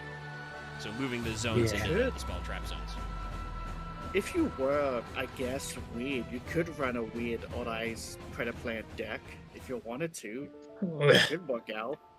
Yeah, I don't know if it would work out. But the Pendulum effect's not what it's really going for. This card does say, in the end phase, if this was normal or special this turn, you can discard a plant, add a level 4 lower plant from your deck to your hand. You can use this effect of Spider Orchid once per turn. This is probably better in decks that are not Predaplants this way.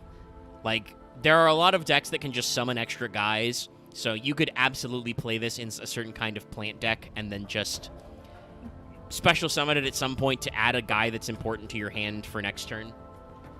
The plant asshole deck. Yeah.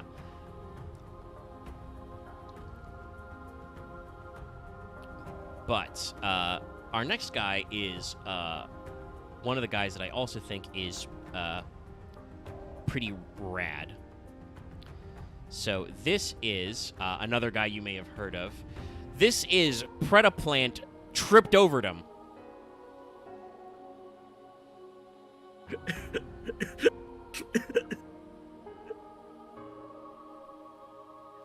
What did you do? Oh, I tripped over them. Yes. So it is named after Triptophyllum, which is a type of vine in Africa that can be carnivorous. It's not specifically carnivorous, but it will, like, do certain behaviors to correct for, like, nutrient deficiencies in the soil. Did they? They're also can grow to be. The vines are huge. They get to grow to be like 60 meters tall. Did it just take over? What was it, Dragostegia or whatever it was? The previous. So this card's visual design looks like a combination between Dragostepelia and Drosophilum hydra. Thank you. So yes, basically we took Hydra, we took Dragostepelia, we combined them. Now we have the King Ghidorah. Looking pretty sick. Love this guy, actually. Yeah, I will admit, it does look pretty dope. Love this guy visually. Don't like seeing this guy summoned. The two extra heads, though, look so derpy compared to the original head. I want to say that, like, what would that be? Well, rightmost to us, but technically the leftmost head because he's facing us. That is just that one fucking King Ghidorah meme of, right, like the two serious heads and then the one derpy one, because that's the one that's looking up going, oh. Yep. It's like a turkey staring at the rain. And just remember the chibi art for, what is the lightning kaiju? Yeah, that's right. They Very much that. They give him a chibi art, that's right. The chibi arts are great, by the way. I've seen a few of them. The chibi lightning kaiju art is just exactly that meme. Also, is he a fucking tall? Because he's got 4 legs. He might technically. Yeah, no, he's got 4 back legs. He's a long boy. He's got a huge tail too. Yeah. That's the tar. Honestly, this guy has 8 limbs because he's got wings, arms, and 4 legs, and then a tail. He's crazy. Yeah, he's got all kinds of stuff. Anyway, Predaplant Tripped Overdom is a Dark Plant Fusion, level 9, 3k, 3 dark monsters on the field. That's right, this is a super poly target. What's that? Your opponent put 3 monsters on the board? Whoops. Gains the attack equal to the original attack of all other monsters on the field with predator counters. You can only use each effect once per turn. When your opponent special summons a monster from their extra deck while you control this fusion summoned card, negate that summon, destroy the monster. If your opponent controls a monster with a predator counter, you can special summon this card from your graveyard in defense. Oh, what is it? That's 3K. Well, that's still enough. Sadly, I wish I could say that this is one of the worst things I've been super polyed by, but I've been super polyed into fucking Chimera Tech. I fucking hate that stuff. Yeah, I know. There's some times when you can get Glore mode pretty bad. Sorry, all monsters are machines? Congrats, you've just gave me an out. Yeah, no. That trust me, Cyber Dragon's been doing that shit for years. Yeah. But yeah, Tripped Overdom is like, it's a 3-mat, but it's dark monsters on the field, so like it's so much a super poly target, but you can also very easily fuse any 3 of your guys into it. This is a pretty good boss monster because if you're giving your opponent predator counters, you're making a big-ass guy. Yeah. If you make it before you get to predator counters and then your opponent blows it up and you later get to predator counters, free comeback from graveyard. Each effect is once per turn. Go. Yes. Yeah. Just wanted to say in regards to what I just saw in chat, no, I do not want to have 4 legs. That's more chances to stub my toe on something. Or step on a Lego. Alright, chat. It's time. We've reached the year 2020. You know what that means. It's 2001. No, it's time for the most bannable man, God's least favorite child. The cover card. Get rid of this guy in all formats, and then just give him a link to retrain that sucks. Here we go. It's Predaplant Verte Anaconda, the most banned man. Forbidden in OCG, forbidden in TCG, not legal in Genesis. Limit 1 in Master Duel. Really, Master Duel, you gotta kill this guy. You gotta send this guy to jail. You finally added Red Eyes Dark Dragoon, and I appreciate that. With the new Dark Magicians shit, it's so easy to make a free Dragoon now. Possibly make multiple free Dragoons. Please stop that. You gotta kill this guy. This guy is the pink guy. So, fun fact, this is not named after a carnivorous plant. It's named after the giant anaconda, obviously. And, a Australian plant. It's your fault, Loth. Don't blame all of Australia's natural war crimes on me. It's named after Greenberry Nightshade, or sometimes Morel Verte. It is a flowering berrying plant that produces berries. Now, believe it or not, despite being a nightshade, the Wikipedia article doesn't say they're poisonous. They are related to black nightshade, but I don't think that Greenberry Nightshade is actually toxic. The way they name shit down here is weird. Greenberry Nightshade? Yeah, they're related to it. It does seem like there are some alkaloids in them, in the fruits, so there might be a little bit of toxicity, but it's probably mild enough that it's not bothering humans.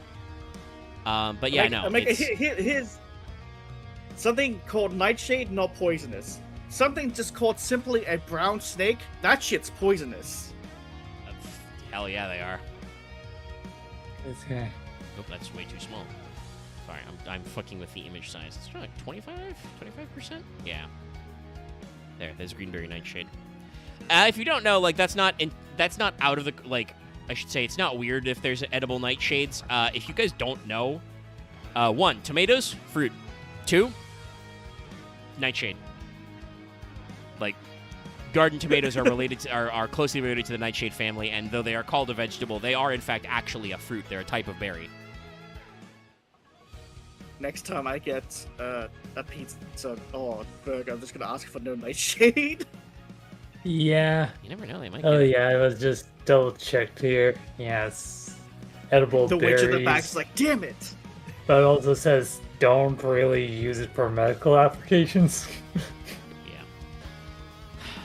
I don't even know if I have to explain what this guy does, but if has been banned in non-Master Duel formats for a long time, so if somehow you've gotten into Yu-Gi-Oh! And you don't know what this motherfucker does, sorry, I hate seeing his face. a lot of ink has been spilled, a lot of text has been typed, a lot of words have been spoken about the way that Konami designed archetype Link 2s in the Vrains era to save archetypes that didn't have Link monsters but needed them because they might extra deck summon more than once occasionally. First of all, Predaplants did not need that shit. They don't usually make 5 gajillion fusion monsters. Usually you make 1 or 2 big fusion monsters, and sometimes you fuse your big fusion monsters into a new, bigger fusion monster. But because they wanted to make these cards broadly applicable, many of these Link 2s have really generic materials. Even ones that have only mildly generic materials are still really bad. Crystron Halkifibrax. He's banned. He just requires 1 tuner. Isold requires 2 warriors, I'm pretty sure, or at least 1 warrior. She's also banned because in warrior decks she's way too free. Predaplant Verte Anaconda is a dark plant Link with the 2 magic arrows with only 500 attack, which is pretty low for a Link 2, but that doesn't matter because its materials are just exactly 2 effect monsters. Any 2 assholes can become Verte Anaconda. So, can I just say one thing? Yeah. I am so incensed that fucking... Oh, fuck, what was it? Heavy Metal Foes Electromite is banned. This motherfucker gets to stay in Master Duel. Now, I'm pretty sure Electromite's at 1 in Master Duel. Yeah, I think it's 1. Yeah. Nah. Master Duel's based on the right. OCG list. This guy's still... Electromite's still banned in TCG, which is actually crazy. Electromite probably has too broad of a materials in just requiring, like, 1 Pendulum monster, I think. However, the problem is that, as a result of their sins, Konami has sworn to never make a good regular Pendulum deck ever again, so Electromite could come back, because every OCG deck that's a Pendulum deck is designed with Electromite in mind, which means most of them suck in the TCG. Yeah, so just double check his 2 Pendulum. Yep. It's 2 Pendulums, yeah, so that's so it's really fairly specific, honestly. I say this because Go ahead, Law. I mentioned Electromite because, you know, my favorite deck is Pendulum Magicians, and that helps that go fast. This guy, I hate him. Also, they gave you 2 replacements for Electromite. Guess what? They're still not as good as Electromite. True, actually true. I thought there was only 1. Well, so there's Beyond the Pendulum, which is the 2, and then they made her bigger in Exceed the Pendulum. I just know that there's, I think, a second Blink? There is a second Metal Foes Pendulum Link. as well, or Link as well, that's like a Link 1. Okay. But yeah, Verte Anaconda is just 2 effect monsters. It's crazy. It's not even 2 dark monsters, which would be more thematic. It's certainly not 2 plant monsters.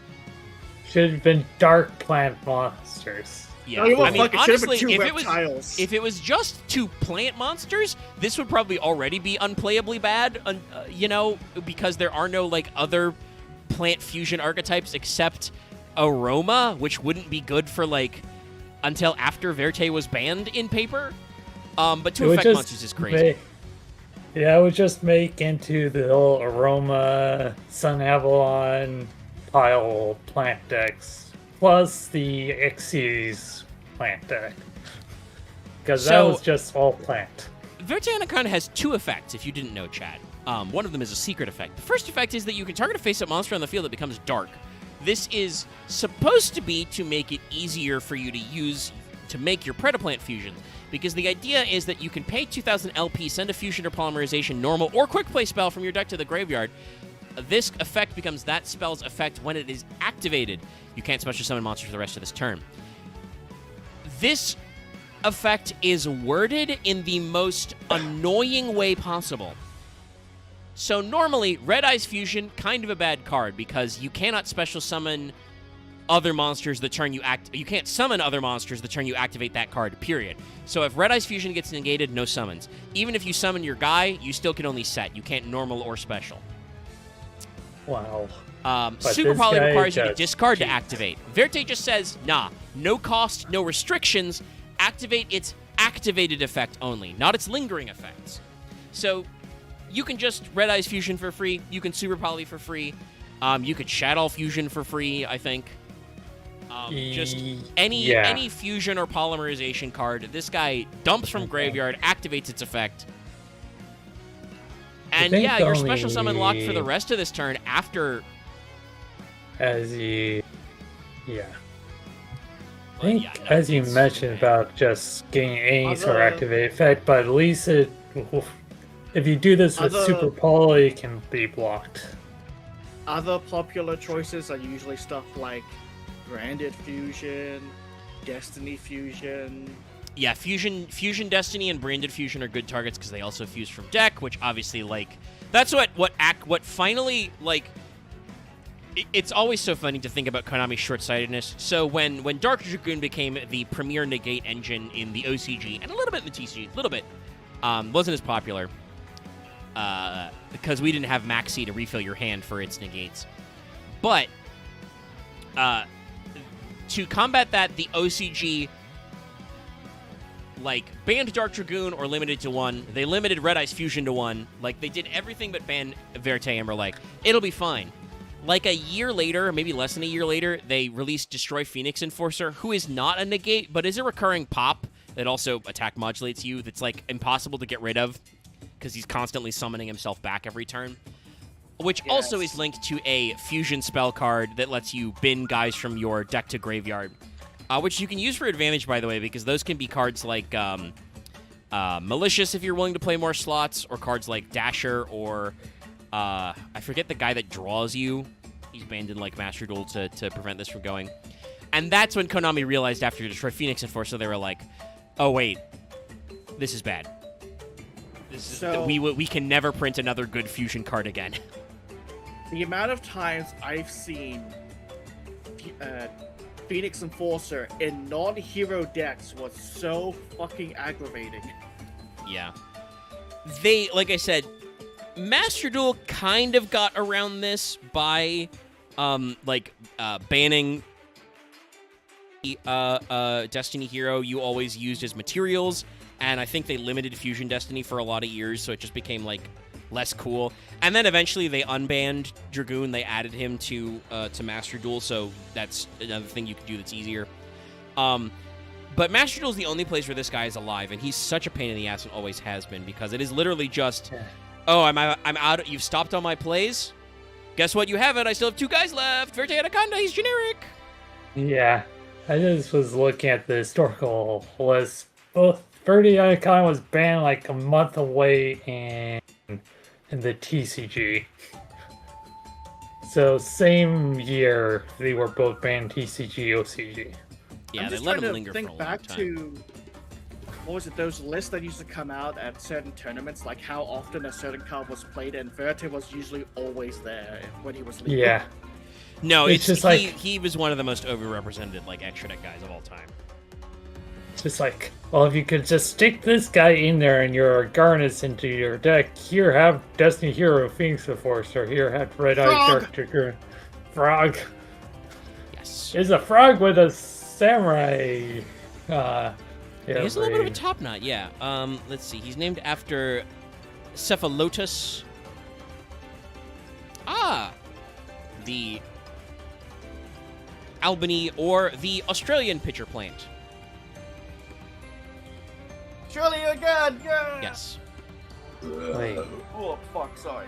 Why did... Though I will say, you know, if you've never seen one of these Loth, I wouldn't be shocked because they only live in the very small part of the opposite end. They live in the other little boot of Australia. Yeah. Way down in southwest Australia. And they're apparently threatened. Okay, I was about to make mention of like his weird lower lip. I'm like, oh nope, that's intentional. Yeah, no, they look like that, and they're a little fuzzy. So this is Predaplant Bufolicula. Bufo is the genus for true toads, so toads, and Cephalotus Bufolicula. Cephalotus is the genus of the appropriate fly patch. Follicularis specifically, because it's Bufolicula. But yeah, this is a toad that is a pitcher plant. He's looking pretty good. And this guy is their low scale they added finally. It took them a year to get to it. This was released in, actually, a couple years. This was in Dimension Force in, like, 2022. But they eventually went, okay, they need a low scale. So this is a level 1 Dark Plant Pendulum.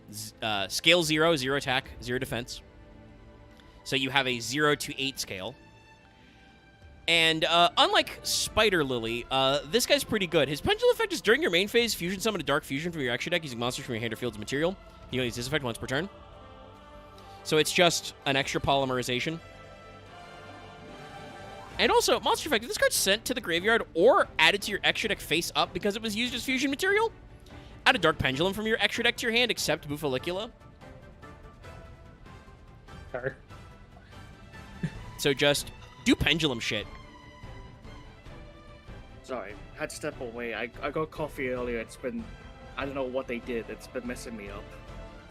Damn. It's too much juice into coffee. But yeah, so, Bufolicula, his pendulum effect is he's basically poly, fusion summon from hand or field. If he's sent to the graveyard or added to your extra deck because he was used as fusion material, add a Dark Pendulum from your extra deck to your hand, except Bufolicula. So just pendulum recycling. I remember why I was laughing when I was leaving, because Licula sounds like just a licky tongue fused to Dracula.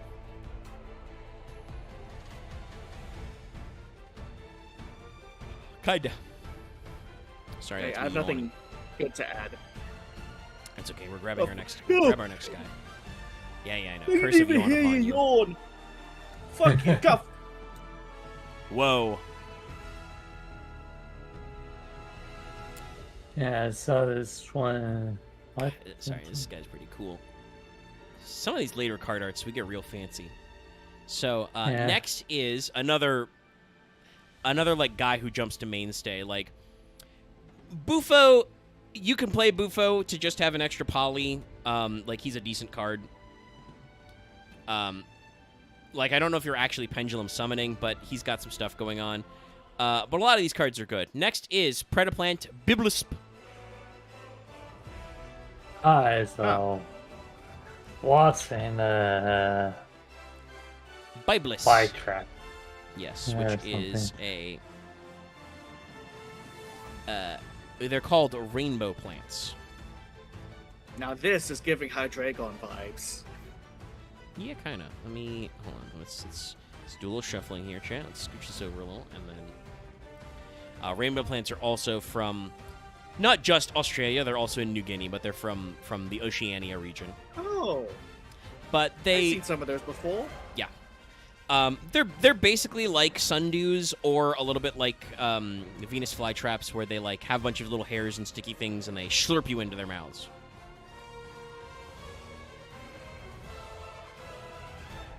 I think I tried to run my finger along one at some point when I was younger, and I just went, ow.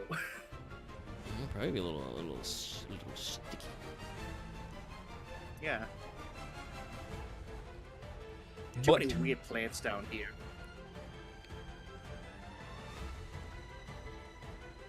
Yeah, they stick and stuck to them. And obviously it's Biblis plus Isp, so it's Wasp, Biblisp.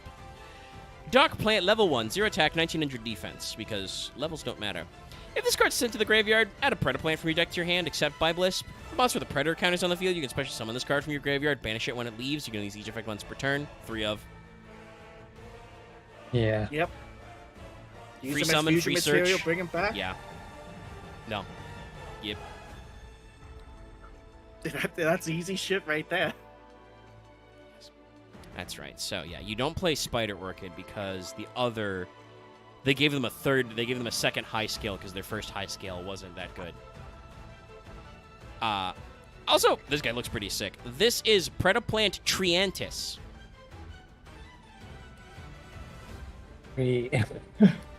So this guy's named after it specifically is after the flower mantis, which is the type of mantis which mimics flowers.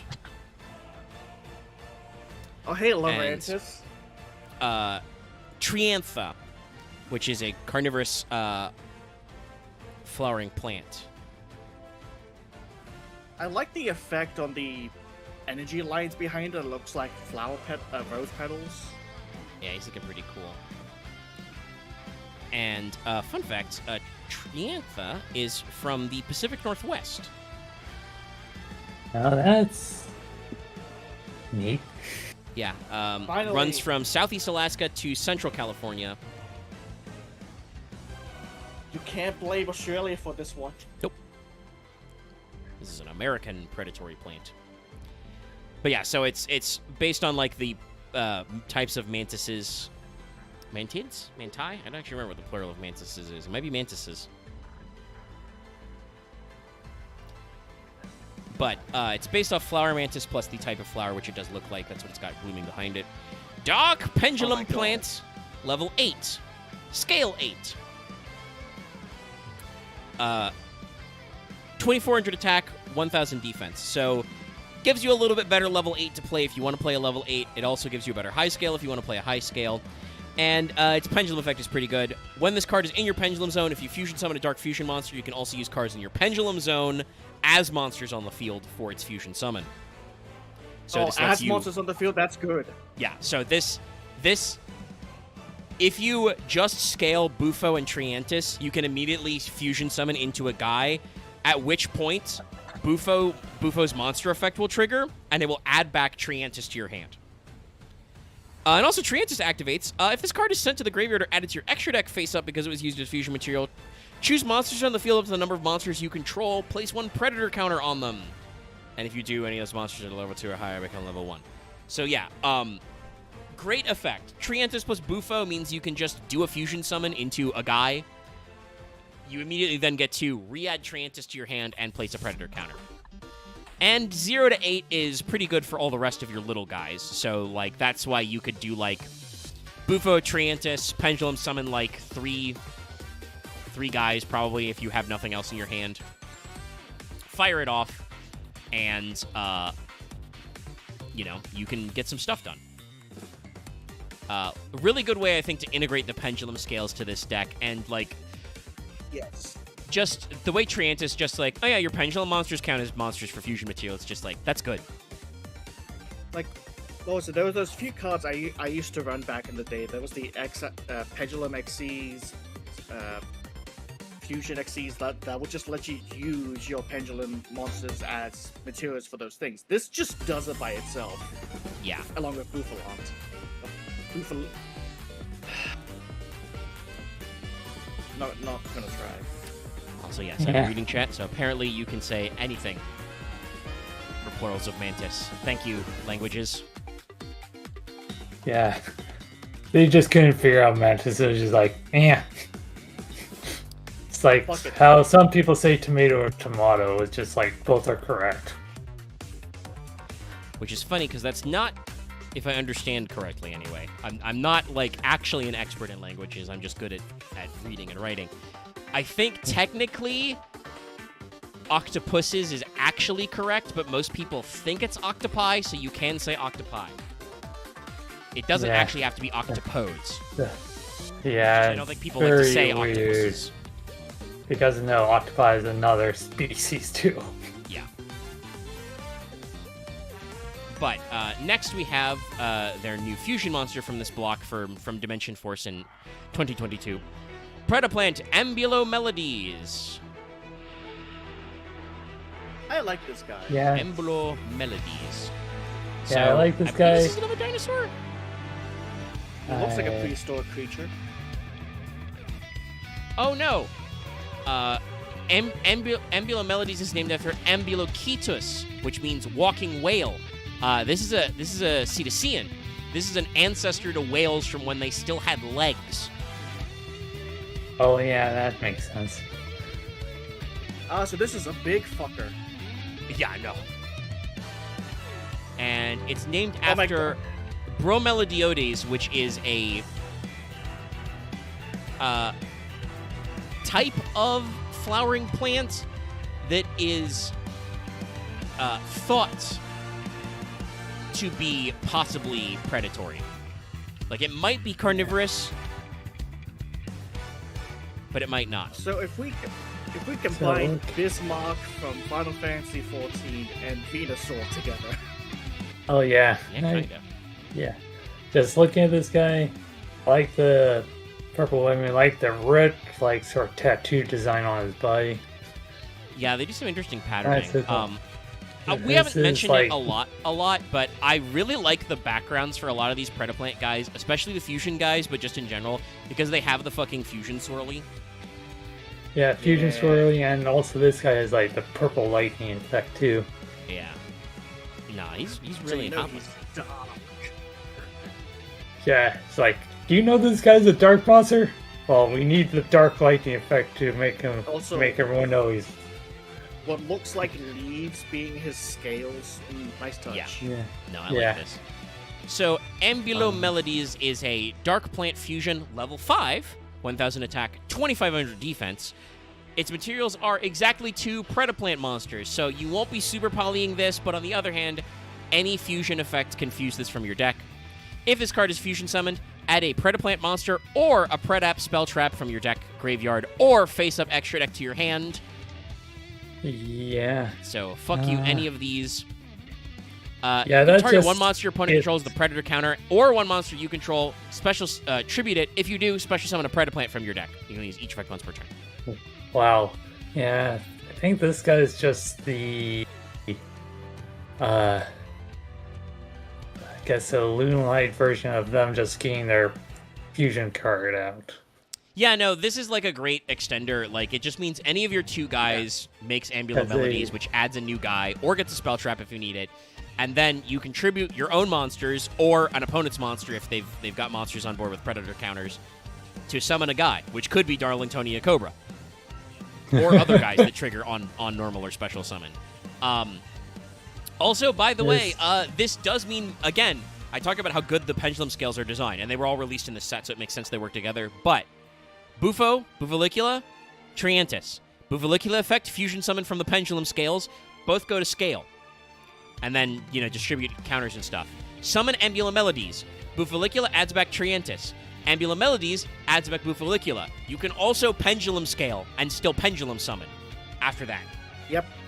Like, you can immediately reset your scales because you add both of them back from your extra deck. That's probably not the most efficient play, but that's one thing I will say that this deck really has going for it, is... You've got a lot of tight resource loops where all of your monsters go pretty far in terms of their utility.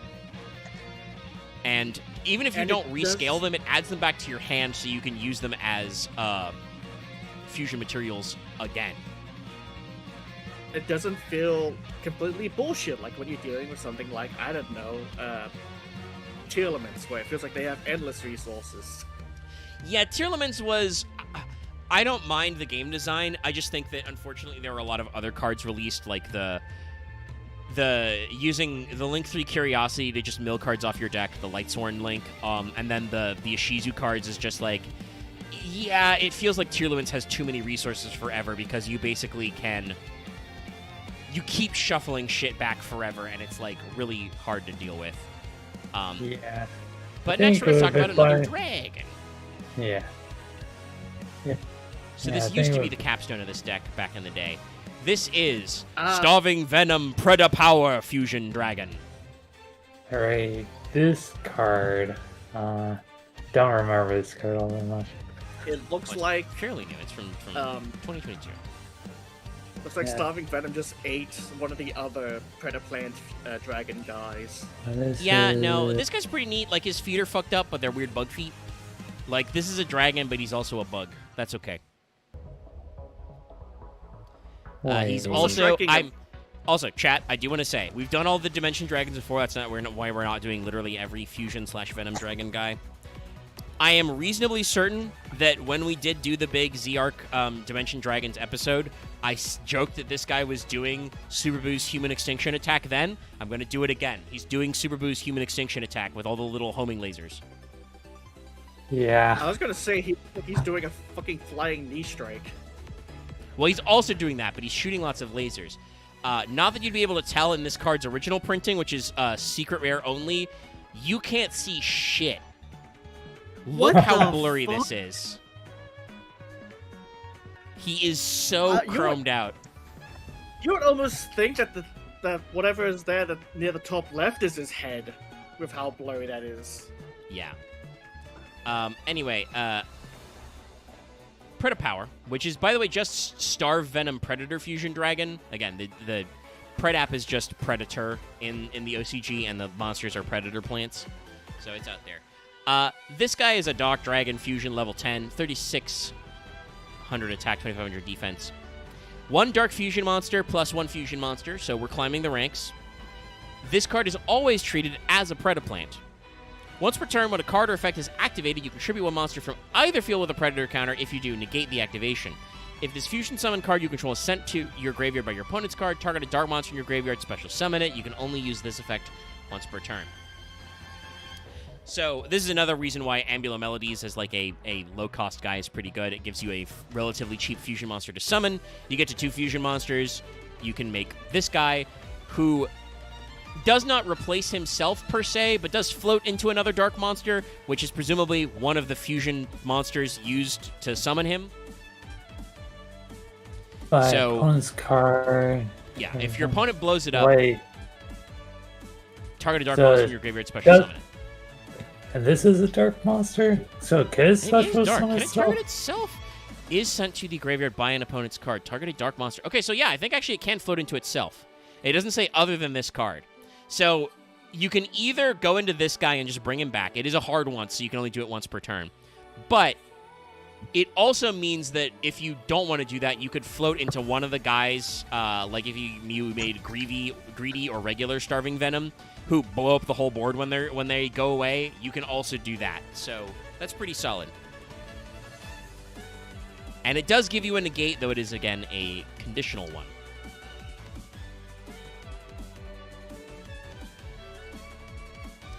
Now we're going to talk about, because we're not quite to their spell traps, though there are a few of them to talk about when we get there. We are going to talk about their upcoming support, which is not yet out in the TCG. Are we released in the OCG? Yes. Oh yeah, Blazing Dominion is like only a couple months old. God, sorry, I just read this card's... They're not a Master Duel, so I got to search up their card art the old-fashioned way, but I read this card's OCG name. So, in the TCG, this is Predaplant Lilizard. Like Lily Lizard. How bad is it? It's not that bad. And this guy was in the anime first. They just took a while to release him. It's just that his name in the OCG is, and I quote, Predator Plant Squirting Cucumber Lizard. Whoa. I don't think you can say that shit in America.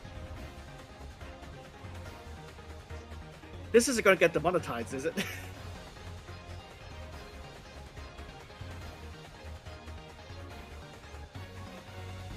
Martha, step away for a sec. This guy just looks like lettuce. Weird lettuce. Yeah, so this card was in the anime, so I think its like design is a little more basic than some of the others.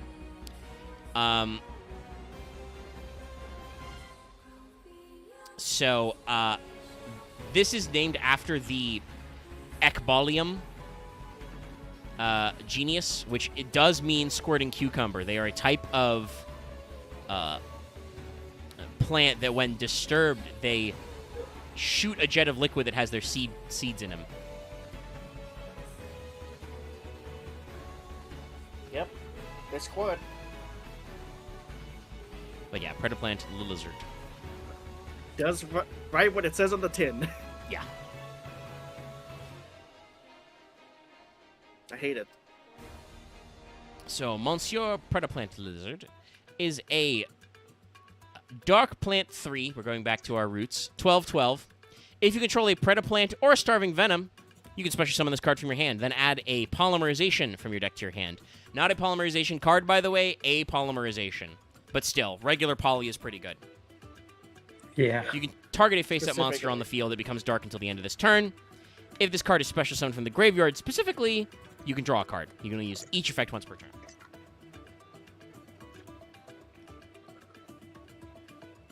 Oh, yeah.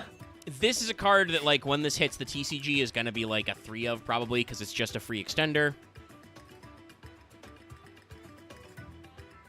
He looks very... Sorry. Sade posted the screen cap from the anime, and it's like, he looks so smooth in the anime. Yeah, I think they did a whole lot of smoothing stuff instead of having all that detail, because just to save on animation. It's true, it does save the frames. Yeah, looking at this... Every extra line you have means that somebody has to draw that line again in the framing.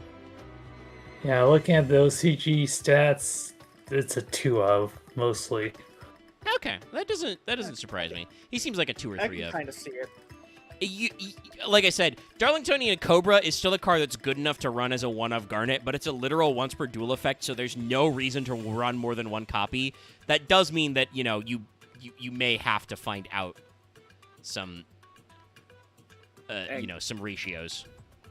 Considering the other stuff, like, oh, if you have a Predator Plant or Starving Venom, summon this guy. It's like, well, that's easy to do. Yeah.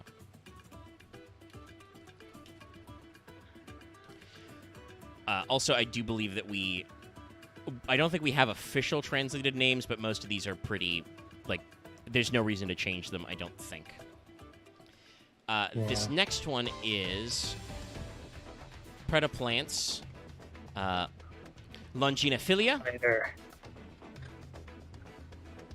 Yes, it is a spider. So, it's named after, Utriculara longifolia, which is a type of carnivorous flower. Just looks pretty normal. No, we didn't grab that correctly. Excuse me. Google. Mega, it's one boss from the Weeping City of Mark. True. Sorry, that's on my end. I'm trying to fucking copy this image off Wikipedia. Not that it's like, it's just a flower. There's not really a lot to see there, chat.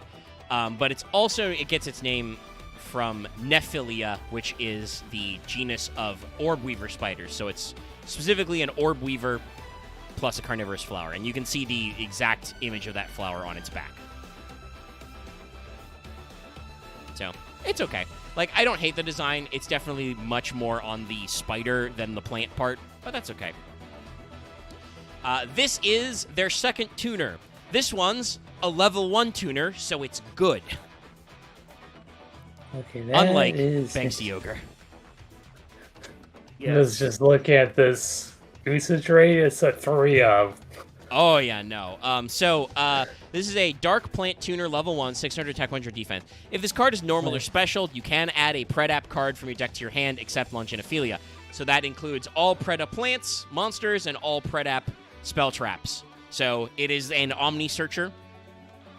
You can banish this card from your graveyard, activate one of these effects. Put a Predator counter on a face-up monster on the field. If it's level 2 or higher, it becomes level 1. Set a polymerization from your graveyard or banishment. You can only use each effect once per turn. Crazy starter. Like, normal or special, add any archetype card from your deck to your hand. In your graveyard, banish it to set poly you've already used. Polymerization, by the way, not once per turn. Yep. So, really good. Get fucked. And it's not only one effect per turn. It's just that the banish effect is either place a counter or set poly. And again, it's a level 1 tuner. And I think I checked on Idiot Pro. There's only one Predator Plant synchro, and I think that's recent. Yes. They do have there's a new Clearwing guy that they're supposed to go into as well. Maybe I'll pull that guy back up again. Balthea. Yes, the actual synchro monster is Balthea. And he's next, so the ogre guy can't summon, but the other guy can. Oh yeah, no, you can't use Banksia Ogre because this guy's a level 4 synchro, Balthea. Unless you somehow do the like I play the counter on my own guy just to do stuff. I mean, yeah, you could do that. Which I guess that's the one problem with those counters. If somehow becomes broken, someone might just do Predator Plant Synchro and just be like, now look at all these cards. Yep. So, this guy is Predaplant Balthea. He is obviously named after Beelzebub, the Lord of the Flies. And also, the Ibicella lutea, known as the unicorn plant, or the Devil's Claw. So, that is not and I'll pull it up on screen. This plant is not literally carnivorous. It is what scientists call pseudo-carnivorous, because it kind of does stuff where it, like, it kills plants. Like, but it doesn't have digestive enzymes, so it can't actually smelt them down. It just, like, will get them sticky in their resin, kill them, and then maybe get the nutrients back from the ground. It does it for the love of the game. Yeah. Just God. So, Balthea is a level 4 Dark Plant Synchro Tuner. 1900 attack, 1000 defense. He is completely generic. 1 tuner, 1 or non-tuners, though obviously Longenophilia and any level 3 works really good. If this card's Synchro Summon, you can special summon a Predaplant or Starving Venom monster from your face-up extra deck or graveyard. If a monster is special summoned to your opponent's field, except during the damage step, you can banish this card and 1 Polymerization. Fusion summon a fusion monster from your extra deck using monsters from your hand or your field. You can only use each effect of Balthea once per turn. Wow. So yeah, he is an extender and recovery tool. Obviously, you use him to synchro into bigger stuff. It kind of works. Yeah, I'm just looking at And then when in the graveyard, you can use him to... Sorry, I almost said use him to fuse him, and I'm like, that rhymes a little too much. Yep. He's usable in the deck. Yeah, no, he's like I said, you got a lot of level 3, so he's pretty good. And just looking at this guy, just appearance-wise, just feels like, look what I just caught. Yeah. I caught a fish this big. And she just gets all smart and just like twists if it has a mustache, twists the mustache. Yeah. And what you can do with that effect where it's like synchroed down, because basically Balthea's a level 4 synchro tuner, so you can make I think it's Crystal Wing is the one that requires a synchro monster. The Crystal Wing, I think it requires Clear Wing specifically. Then maybe it's designed that way so you can get Clear Wing out. Because look at this guy. This is their big new fusion dragon coming out. Okay, I was wrong.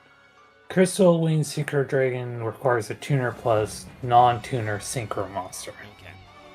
So I'm still not exactly sure how you pull it off in this, but you might also just use it as a 4 and then use a second 3 to make...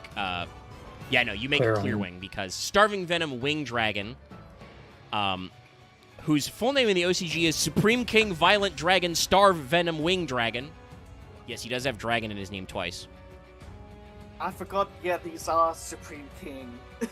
Yeah, this is a Supreme King, technically. This is a fusion monster, though, that is a Dark Dragon Fusion Pendulum, level 10, scale 10, 3,300 attack, 2,500 defense.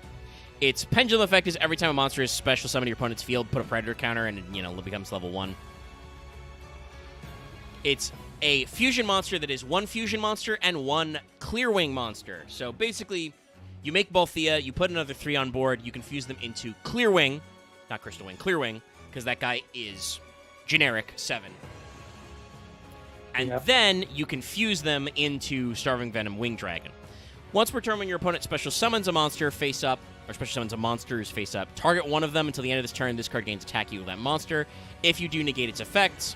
Once a turn, when another card or effect is activated, quick effect, you can destroy a card in the field. This card in the monster zone is destroyed. You can place it in your pendulum zone. So it's got a Clear Wing type effect where it does negate a monster, though not in response to an effect, and it does destroy a card in response to an effect, but not both at the same time. But still, pretty good. It's also got the usual effect that a pendulum version of whatever combination of one of the Dimension Dragons gets, because they usually always get the, hey, if this is destroyed by battle or card effect, put this in the pendulum. Yeah, zone. like a lot of extra deck pendulum monsters, you can scale it immediately. Yeah, it's just like, yep, it's going over here now. You didn't get rid of it. You got space. Here you go. This basically, it's really weird, but I think it works. This basically gives you an avenue where, like I said, you now add Longinophilia. You play 1 or maybe 2 Balthea. Balthea gets you to Clearwing Synchro. You play 1 Clearwing Synchro. You fuse him away into Starving Wing, and then, you know, you've done your Wombo combo. And then we have one more weird guy. This is coming up in promo cards for the Valuable Book EX, but is a Predaplant card.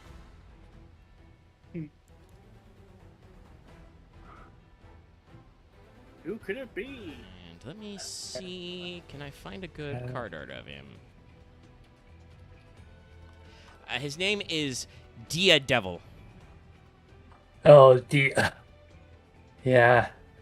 Oh, that guy. Oh, hey. Dia Devil or Dia Devil? Dia Devil. I'll spell it in chat for everybody. Apologize for this. He's a transparency. Somebody isolated him, but did not. Why does this one look like the least Predaplant card ever? Yeah, he's a little weird. This one looks... Wait. This guy looks like no demon from Doom. I was gonna say, he looks like a fucking Destiny hero reject. Or that. I mean, he does have D in his name, so calling him a Destiny hero is not crazy. Or maybe one of those hero shroud things, or whatever that one hero is. The Punisher. Oh, I thought you were about to say, I don't know. I'm trying to figure out. I'm trying to remember. Spawn. Thank you. Sorry, I accidentally closed my tab with my YouTube Studio, so I have to wait for it to reload so I can spell this card. Also, it's important because eventually I will need to end the stream. Yes. There we go. I apologize if I've been up and down. I've been struggling not to nod off at my chair. Boy, what did they do to that coffee? Fucked if I... Look, also, I haven't slept. Remember how... I talked on your Sunday, Omega. Like, oh man, it's been raining for 2 days. Yeah, that ended. Okay, I was going to say, so there's in my mind, I was like, there's 2 ways this goes. Either Lost tells me it hasn't stopped raining, or it did stop raining and now it's hot again. It's gone back. Ugh, gross. Anyway, this card is named after Chiranthrodendron, also known as Arbo de las Mantitas. This is a flower in America called the Devil's Hand Tree. And you might ask yourself, oh, why is it called the Devil's Hand Tree? Chat, you're never going to believe this. You see that guy's hands? Boom. Uh-huh. The tree just looks like that. Yep. That's what its flowers look like. They do not seem to be, like, poisonous or carnivorous or anything. They're just called the Devil's Hands Tree. So it's spooky. Anyway, this guy's not real yet, but... because he's coming out in a promo card. But he is still gonna be a decent addition. This is a Dark Plant Fusion level 6, 2200 attack, 1500 defense. 1 Predaplant monster, 1 level 1 monster. So you can fuse this with your new cards like Longinophilia, old cards like Biblisp or Bufolicula, shit like that. Or super probably target your opponent's cards with Predator counters. Must first be fusion summoned or special summoned from your extra deck by tributing 1 monster on either field with a Predator counter and a Predaplant. So guess what? He is a Contact Fusion. If this card was special summoned this turn, You can target spell traps on the field up to a number of monsters. Predator counters destroy them. You can use this effect once per turn. So it's not really a be-all, end-all. It's just that this guy is ludicrously easy to summon because he's basically a contact super poly. And he pops spell traps. This guy's gonna suck to fight against. No, this is gonna be so annoying. Like, your opponent's gonna put one Predaplant monster on the board, give you one Predator counter, and then just go, tributing your monster. Slurp. Slurp. Hey, and this is important to the Predap style because this gives you another, like Ambular Melody's, easy fusion monster to make, also Dark Monster, to use as materials for your higher level guys. So, like, it's a good addition to the team. It's just, this guy's so annoying. And pop spell traps equal to your fucking... Yeah, maybe not. But this feels like those are some nice pendulum zones you've got there. I don't think it's specifically designed to do that, but it does do that, which is very funny. Yes, in the times when there are heavy trap decks, but also when not, it's just to buy that, you can just go into your cards that need a fusion monster. That would be, what does the fucking Predaplant and Trap Tricks duo look like? I don't know. Also, to clarify a comment from chat, it's not in stats yet because it's not out. It's an upcoming promo card, so we don't know what they're doing. I suspect he'll be a one of. Is his spine flower thing doing the fucking exhale? He's no longer hungry. Oh, as he's spitting the bone out of his mouth. Okay, I see it. I mean, sure. How that works. So we're gonna go ahead and wrap ourselves up here and talk about the spell traps. The spell traps are all, like I said, universally localized as Predap. The way they are just in the OCG is Predator. So this is Predaplanet, aka Predator Planet. This is a continuous trap card that says, if a monster with a Predator counter leaves the field with this card's face up, add a Predap from your deck to your hand. You can each effect once per turn. You can banish this card from your graveyard, fusion some of your extra deck using monsters from your hand or field. Only Predaplant monsters can be used as fusion materials for this effect. Two things. One, I didn't notice the little lines coming from his stomach indicating there's something in there. And also, I didn't realize that the little ferns there are actually the ants. Yeah, there's Sarasants, there's a Moray Nephthys back there, there's a Squid Nepenthes. Like, there's this is just... Everyone. The Predator Planet, the planet of predators. It's just incredibly funny that from a distance I didn't notice it was the Sarah ants. I just thought that, just ferns. This card is okay. It's probably a little slow these days because, like, it's extension. You know, if a monster with a Predator counter leaves the field while this card's face up, you can add a Predap. But on the other side, this is a great card to put in your graveyard because it's just another polymerization, even if it's only for Predaplants. But hey, if you're running Predaplants, usually you're not running much of anything else. Wow. Sorry, we're just making Tripped Over to look like a real cool guy. Next up is their normal trap, Predaplanning. And if you've ever wondered what the Tripped Overdom boss fight looks like, holy shit. Why does that look so cool? I know, right? One head's shooting lasers, one head's breathing smoke. He's got... I didn't realize his hands can fucking get over here, stretchy you. He's doing the Piccolo arm thing. Yeah, no. It's just... This is a Savage Raid. Yeah. Is he using his flower as like a fucking grounding suction cup thing? Yeah, his tail is like hooked into the ground. This is part of his phase where he's just healing up his health like double fast, so you have to do some cut off the tail before he heals fully up. Yeah. But I also have to avoid all those guys. DPS like, check. It's like he has all the DPS things sending at you, and then it's just like healing in the background. It's just like, if you don't hit me, cut off this tail in the next 5 seconds, I'm fully healed. So this is a normal trap that says, send a Predaplant monster from your deck to the graveyard, put a Predator counter on each face-up monster on the field. If you do, any other level 2 become level 1. If you fusion summon a if you fusion summon a dark monster while this card's in the graveyard, except during the damage step, banish this card from your graveyard, target a card in the field, destroy it. You can use each effect once per turn. This card is good. This is a great going first card because it's pretty searchable in the deck these days. And basically, you get to Foolish Burial a guy, and then every card on the field gets a Predator counter. Now, obviously, you have to be careful not to negate your own effects because of Tripped Overdom.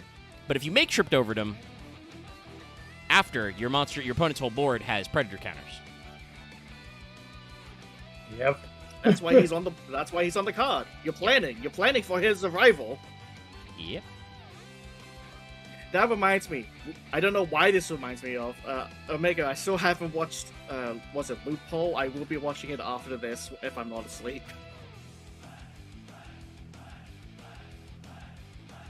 Was it Loophole? Whatever that. Loopholes. Yeah, the next series. Yeah, that one's the latest one's a little goofies. Like a lot of them. Next is Predaplast. This was the thumbnail until I made Verte big. AKA Predator Blast. There's a bunch of guys on him. It probably comes from the name plastid, which is the membrane around cells. Oh, alright. I was gonna say, it just looks like the ant has just stirred up the hornet's nest. It's just like, oh fuck, I gotta run away. Right, now they're all bursting forth from the ground. Other one that just puts all the counters on. Make my monster grow. Yeah, we talked about this, right, where your deck has a lot of ways to give Predator counters, so they're still pretty good. So Predaplast is a quick play spell card that says, reveal any number of Predap cards in your hand, target that number of face-up monsters your opponent controls, put a Predator counter on it. If you do, if they're level 2 or higher, they become level 1. If your Predaplant monster would be destroyed by battle, you can banish this card from your graveyard instead. Oh, I mean, on the one hand, I don't know, like, how central this is anymore, but it's got that fucking annoying, you know, it's only by battle, so it's not the greatest, but it's still got a destruction replacement effect, so I'd probably run, like, maybe a one of you can search if you want to make a lot of counters. Yeah. Oh god, I just realized that the Predaplants and all that is just... If anyone here has played Eugenics, it's just the crater zone. Because that has weird alien plants.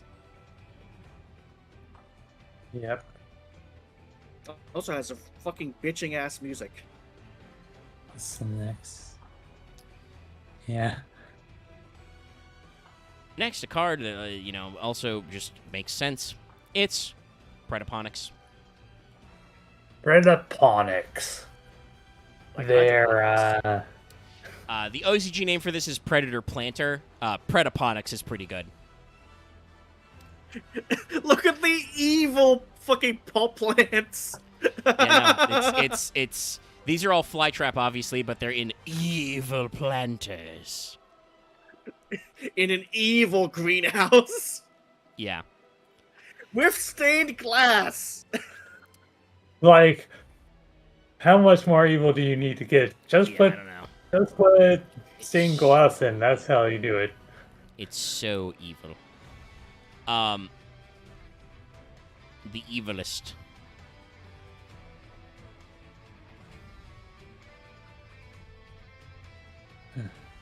Okay. That's Predaponics. I had to go look it up, but you guys can probably give this a listen afterwards. I had to look up the song for that area. This is a card that was probably pretty good when it came out, but isn't really as good anymore. It's still very funny. This is a continuous spell that says, once per turn, you can special summon a level 4 or lower Predaplant from your hand or graveyard, but negate its effects, even as this card leaves the field. Once per turn, you're in your standby phase, pay 800, or destroy this card. Good advantage engine earlier, not as useful these days because you have a lot more free extension. Yeah. Only one. There's only one of her Master Duel. Fine. It does its thing if you need it. Might be getting trimmed by better cards later, but we'll see. Yeah. Here's especially another great with the one. newer cards. Predapractice. This says this is a normal trap or a normal spell that says special summon a Predaplant from your hand, then add a Predap from your deck to your hand, except practice. For instance, turn when the card resolves, you can't special summon from the extra deck except fusion monsters. You only activate one Predap practice per turn. This card was great when it came out. I think because it fusion locks you, it might fall out of favor now because you want to do that synchro line with Balthea.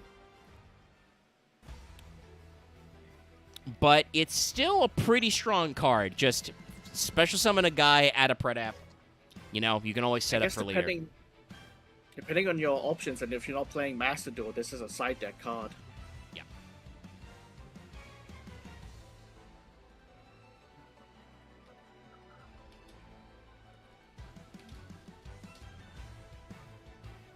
Oh. The search function. Honestly, this just feels like one of those cards that is like not getting the TCG one on, but it's getting the Duel Links probably.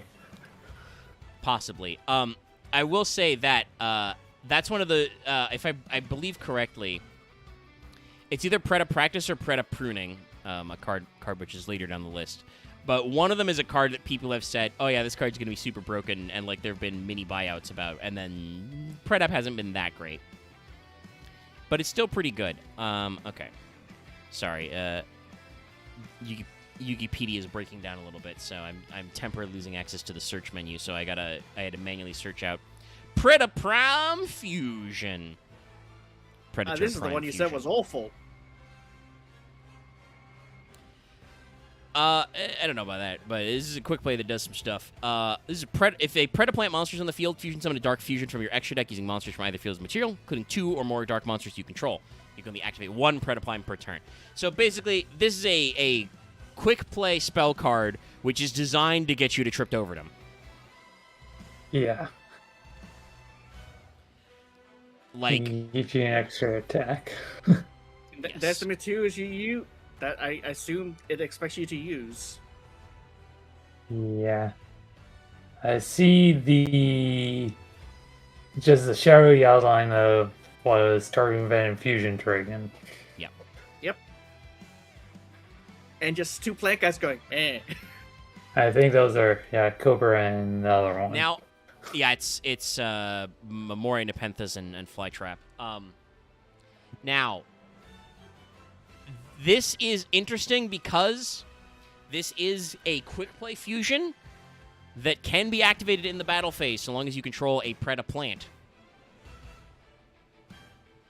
So, you should be able to do some stuff. And do it correctly, you could probably bunker your opponent pretty good. Yeah. Yep. And then we just got a couple more, which is good because the Freight Grand Order Caldea Broadcasting is actually getting to game news, so there'll be some of that for you to check out after this, chat. God, sorry, this is just... This card art's so funny. Which is for Preda Pruning. This was just called Predator Graft in the OCG, but yeah, no. It's the squid guy. Surrounded by electrical fence. Yeah, I don't know. What's it Like, called? it's called Predator Graft, but like it doesn't look like they are grafting anything. He's in gay baby jail. Yeah, it's so weird. This is an equip spell that says target a Predaplant. Activate this card by targeting a Predaplant in your graveyard. Special summon and equip it. When this card leaves the field, destroy that monster. So it's just Foolish Burial for Predaps. But the card art is very funny. Did you say Foolish Burial? Sorry, Premature Burial. Yeah. Premat.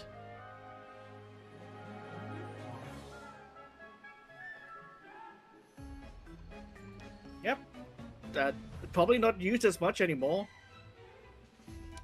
Like, it's still decently searchable, but I don't think you need that exact kind of recursion. But yeah. Maybe a fun one-off if you want to do some nonsense. Yeah. Very much so. Okay, I cannot find a good full art of this, but there are people who have made translation edits. So we also have one super over-the-top named card, which I think is still coming out. Yeah, you got it. It's Thorn Fangs of Violet Poison. It's in an upcoming premium pack. This just makes me think of, was a Castle of Thorns, or whatever it was? Ivy Bind Castle. Yeah. The crazy anime-only card we're not going to talk about, I think. It looks pretty red, but it also is just like... It's more so specific to the Fusion Dragon. Yeah. Looks like a generic plant card. Well, this is always treated as a Predap card. But... Oh. Target one Starving Venom Fusion Dragon you control it can't attack for the rest of this turn, but destroy as many monsters your opponent controls as possible with less attack. Then you can discard your entire hand. If you do, inflict damage equal to your opponent equal to the combined attack of those destroyed monsters. It's not super good, but it's funny. Like, it could be an alternate win con way if you like polyize your Starving Venom, and then you get to do the stuff and destroy them. Yeah, especially if Starving Venom grab a guy, because what is it? With normal Starving Venom, he just grabs a guy and slurps up the attack. Yes, if he's fusion summoned, you can make him gain attack equal to 1, so he will always be bigger than your opponent's monsters. So there's that, and this is just referencing his effect, I think. I think that's the name of his effect. Is Thorn Fangs of Violet Poison. I think it's a manga card. I was about to say, this feels like either a manga card or like just a panel from the manga or anime. Might actually be that. I'm trying to... Oh, it is a manga card. Discard your hand and destroy all of those with attacks equal or less than Starving Venom. Oh, that's why I don't recognize it from. It's from Yu-Gi-Oh! Arc V, the strongest duelist, Yuya. Which is another spin-off of the Arc V manga. The paper version, I should say, is better, but not by a lot. But it's a cool card to actually play. It is searchable because it's considered a Predap. I don't know if you'd play it but you could use it to do some wins with the big old starving Veningham. Yeah, it was a duel between all 4 you boys. That's pretty funny. But... And you're used to defeat pretty much everyone except for Yuya. Because, of course, Odd Eyes. Odd Eyes just goes back to the extra deck. Well, yeah, you blew him up, and then Odd Eyes is just like, nah. Alright, but while the stream is not super long, only 2.5 hours, we've run through all the Predaplants. Gallus did not appear. I've made one meme. You did make low effort as it is. It's still pretty funny. He's right there. So we're going to go ahead and pack it in for the day. Thanks, everybody, for tuning in. Like I said, consider supporting us on Patreon to get access to the poll to pick some new poll pickers. Next week, we'll be back to Structure Decks, I think. I got to figure out where we left off because I think the last time we actually had a good Structure Deck episode was one of the, Actually, no, it may have been technically Salomon Great, but there were a couple in there where there was a giant run of lots of structure decks based around Cyberses generically. So I gotta go back in the tank and figure out where we're at there. But that will lead us up to, at some point, Sacred Beasts. Unless we get a bunch of people and we do a cube. Yeah, if we get a bunch of people, we might do Cube Night or something. Well, we'll keep it in mind. But let me see. What would it be? Let's see. We did Dinos, Lair of Darkness, Power Code Link, Zombie Horde were caught up, Soul Burners, Rocket. We did Rocket Revolt. So, yeah, no, actually, our next structure deck should be Sacred Beasts. Okay. Because we've done Machina and Shadows and stuff before, and we did Rockets, so. It means we get to talk about the new Sacred Beast stuff. And we keep on keeping on. Well, thanks for joining us. Yeah. Did we mention Primitive? Oh yeah. Did we grab that? It's not that interesting of a card. It just shows like a fusion effect and the try guy. Let me grab it real quick before we leave out. We can just show it then. Primitive. Yeah, you can see the text. Send a Predap from your deck to the graveyard, except Primitive, add Poly or Fusion from your deck to your hand. You can't special summon for this turn except plants and dragons. If a monster is special summoned to your opponent's field, banish this card, target a fusion monster, destroy it. Okay, so you can use it to search. Well, you blow up your Unstarving Venom, because then he blows up the board. Yeah. This is another card that's in Blazing Dominion. I think I did miss it, but it's also, like, it's not a bad card. But it's not a... It's situational. It's very situational. It's a card that... It's yet another way you can choose to search Polymerization or a Fusion spell.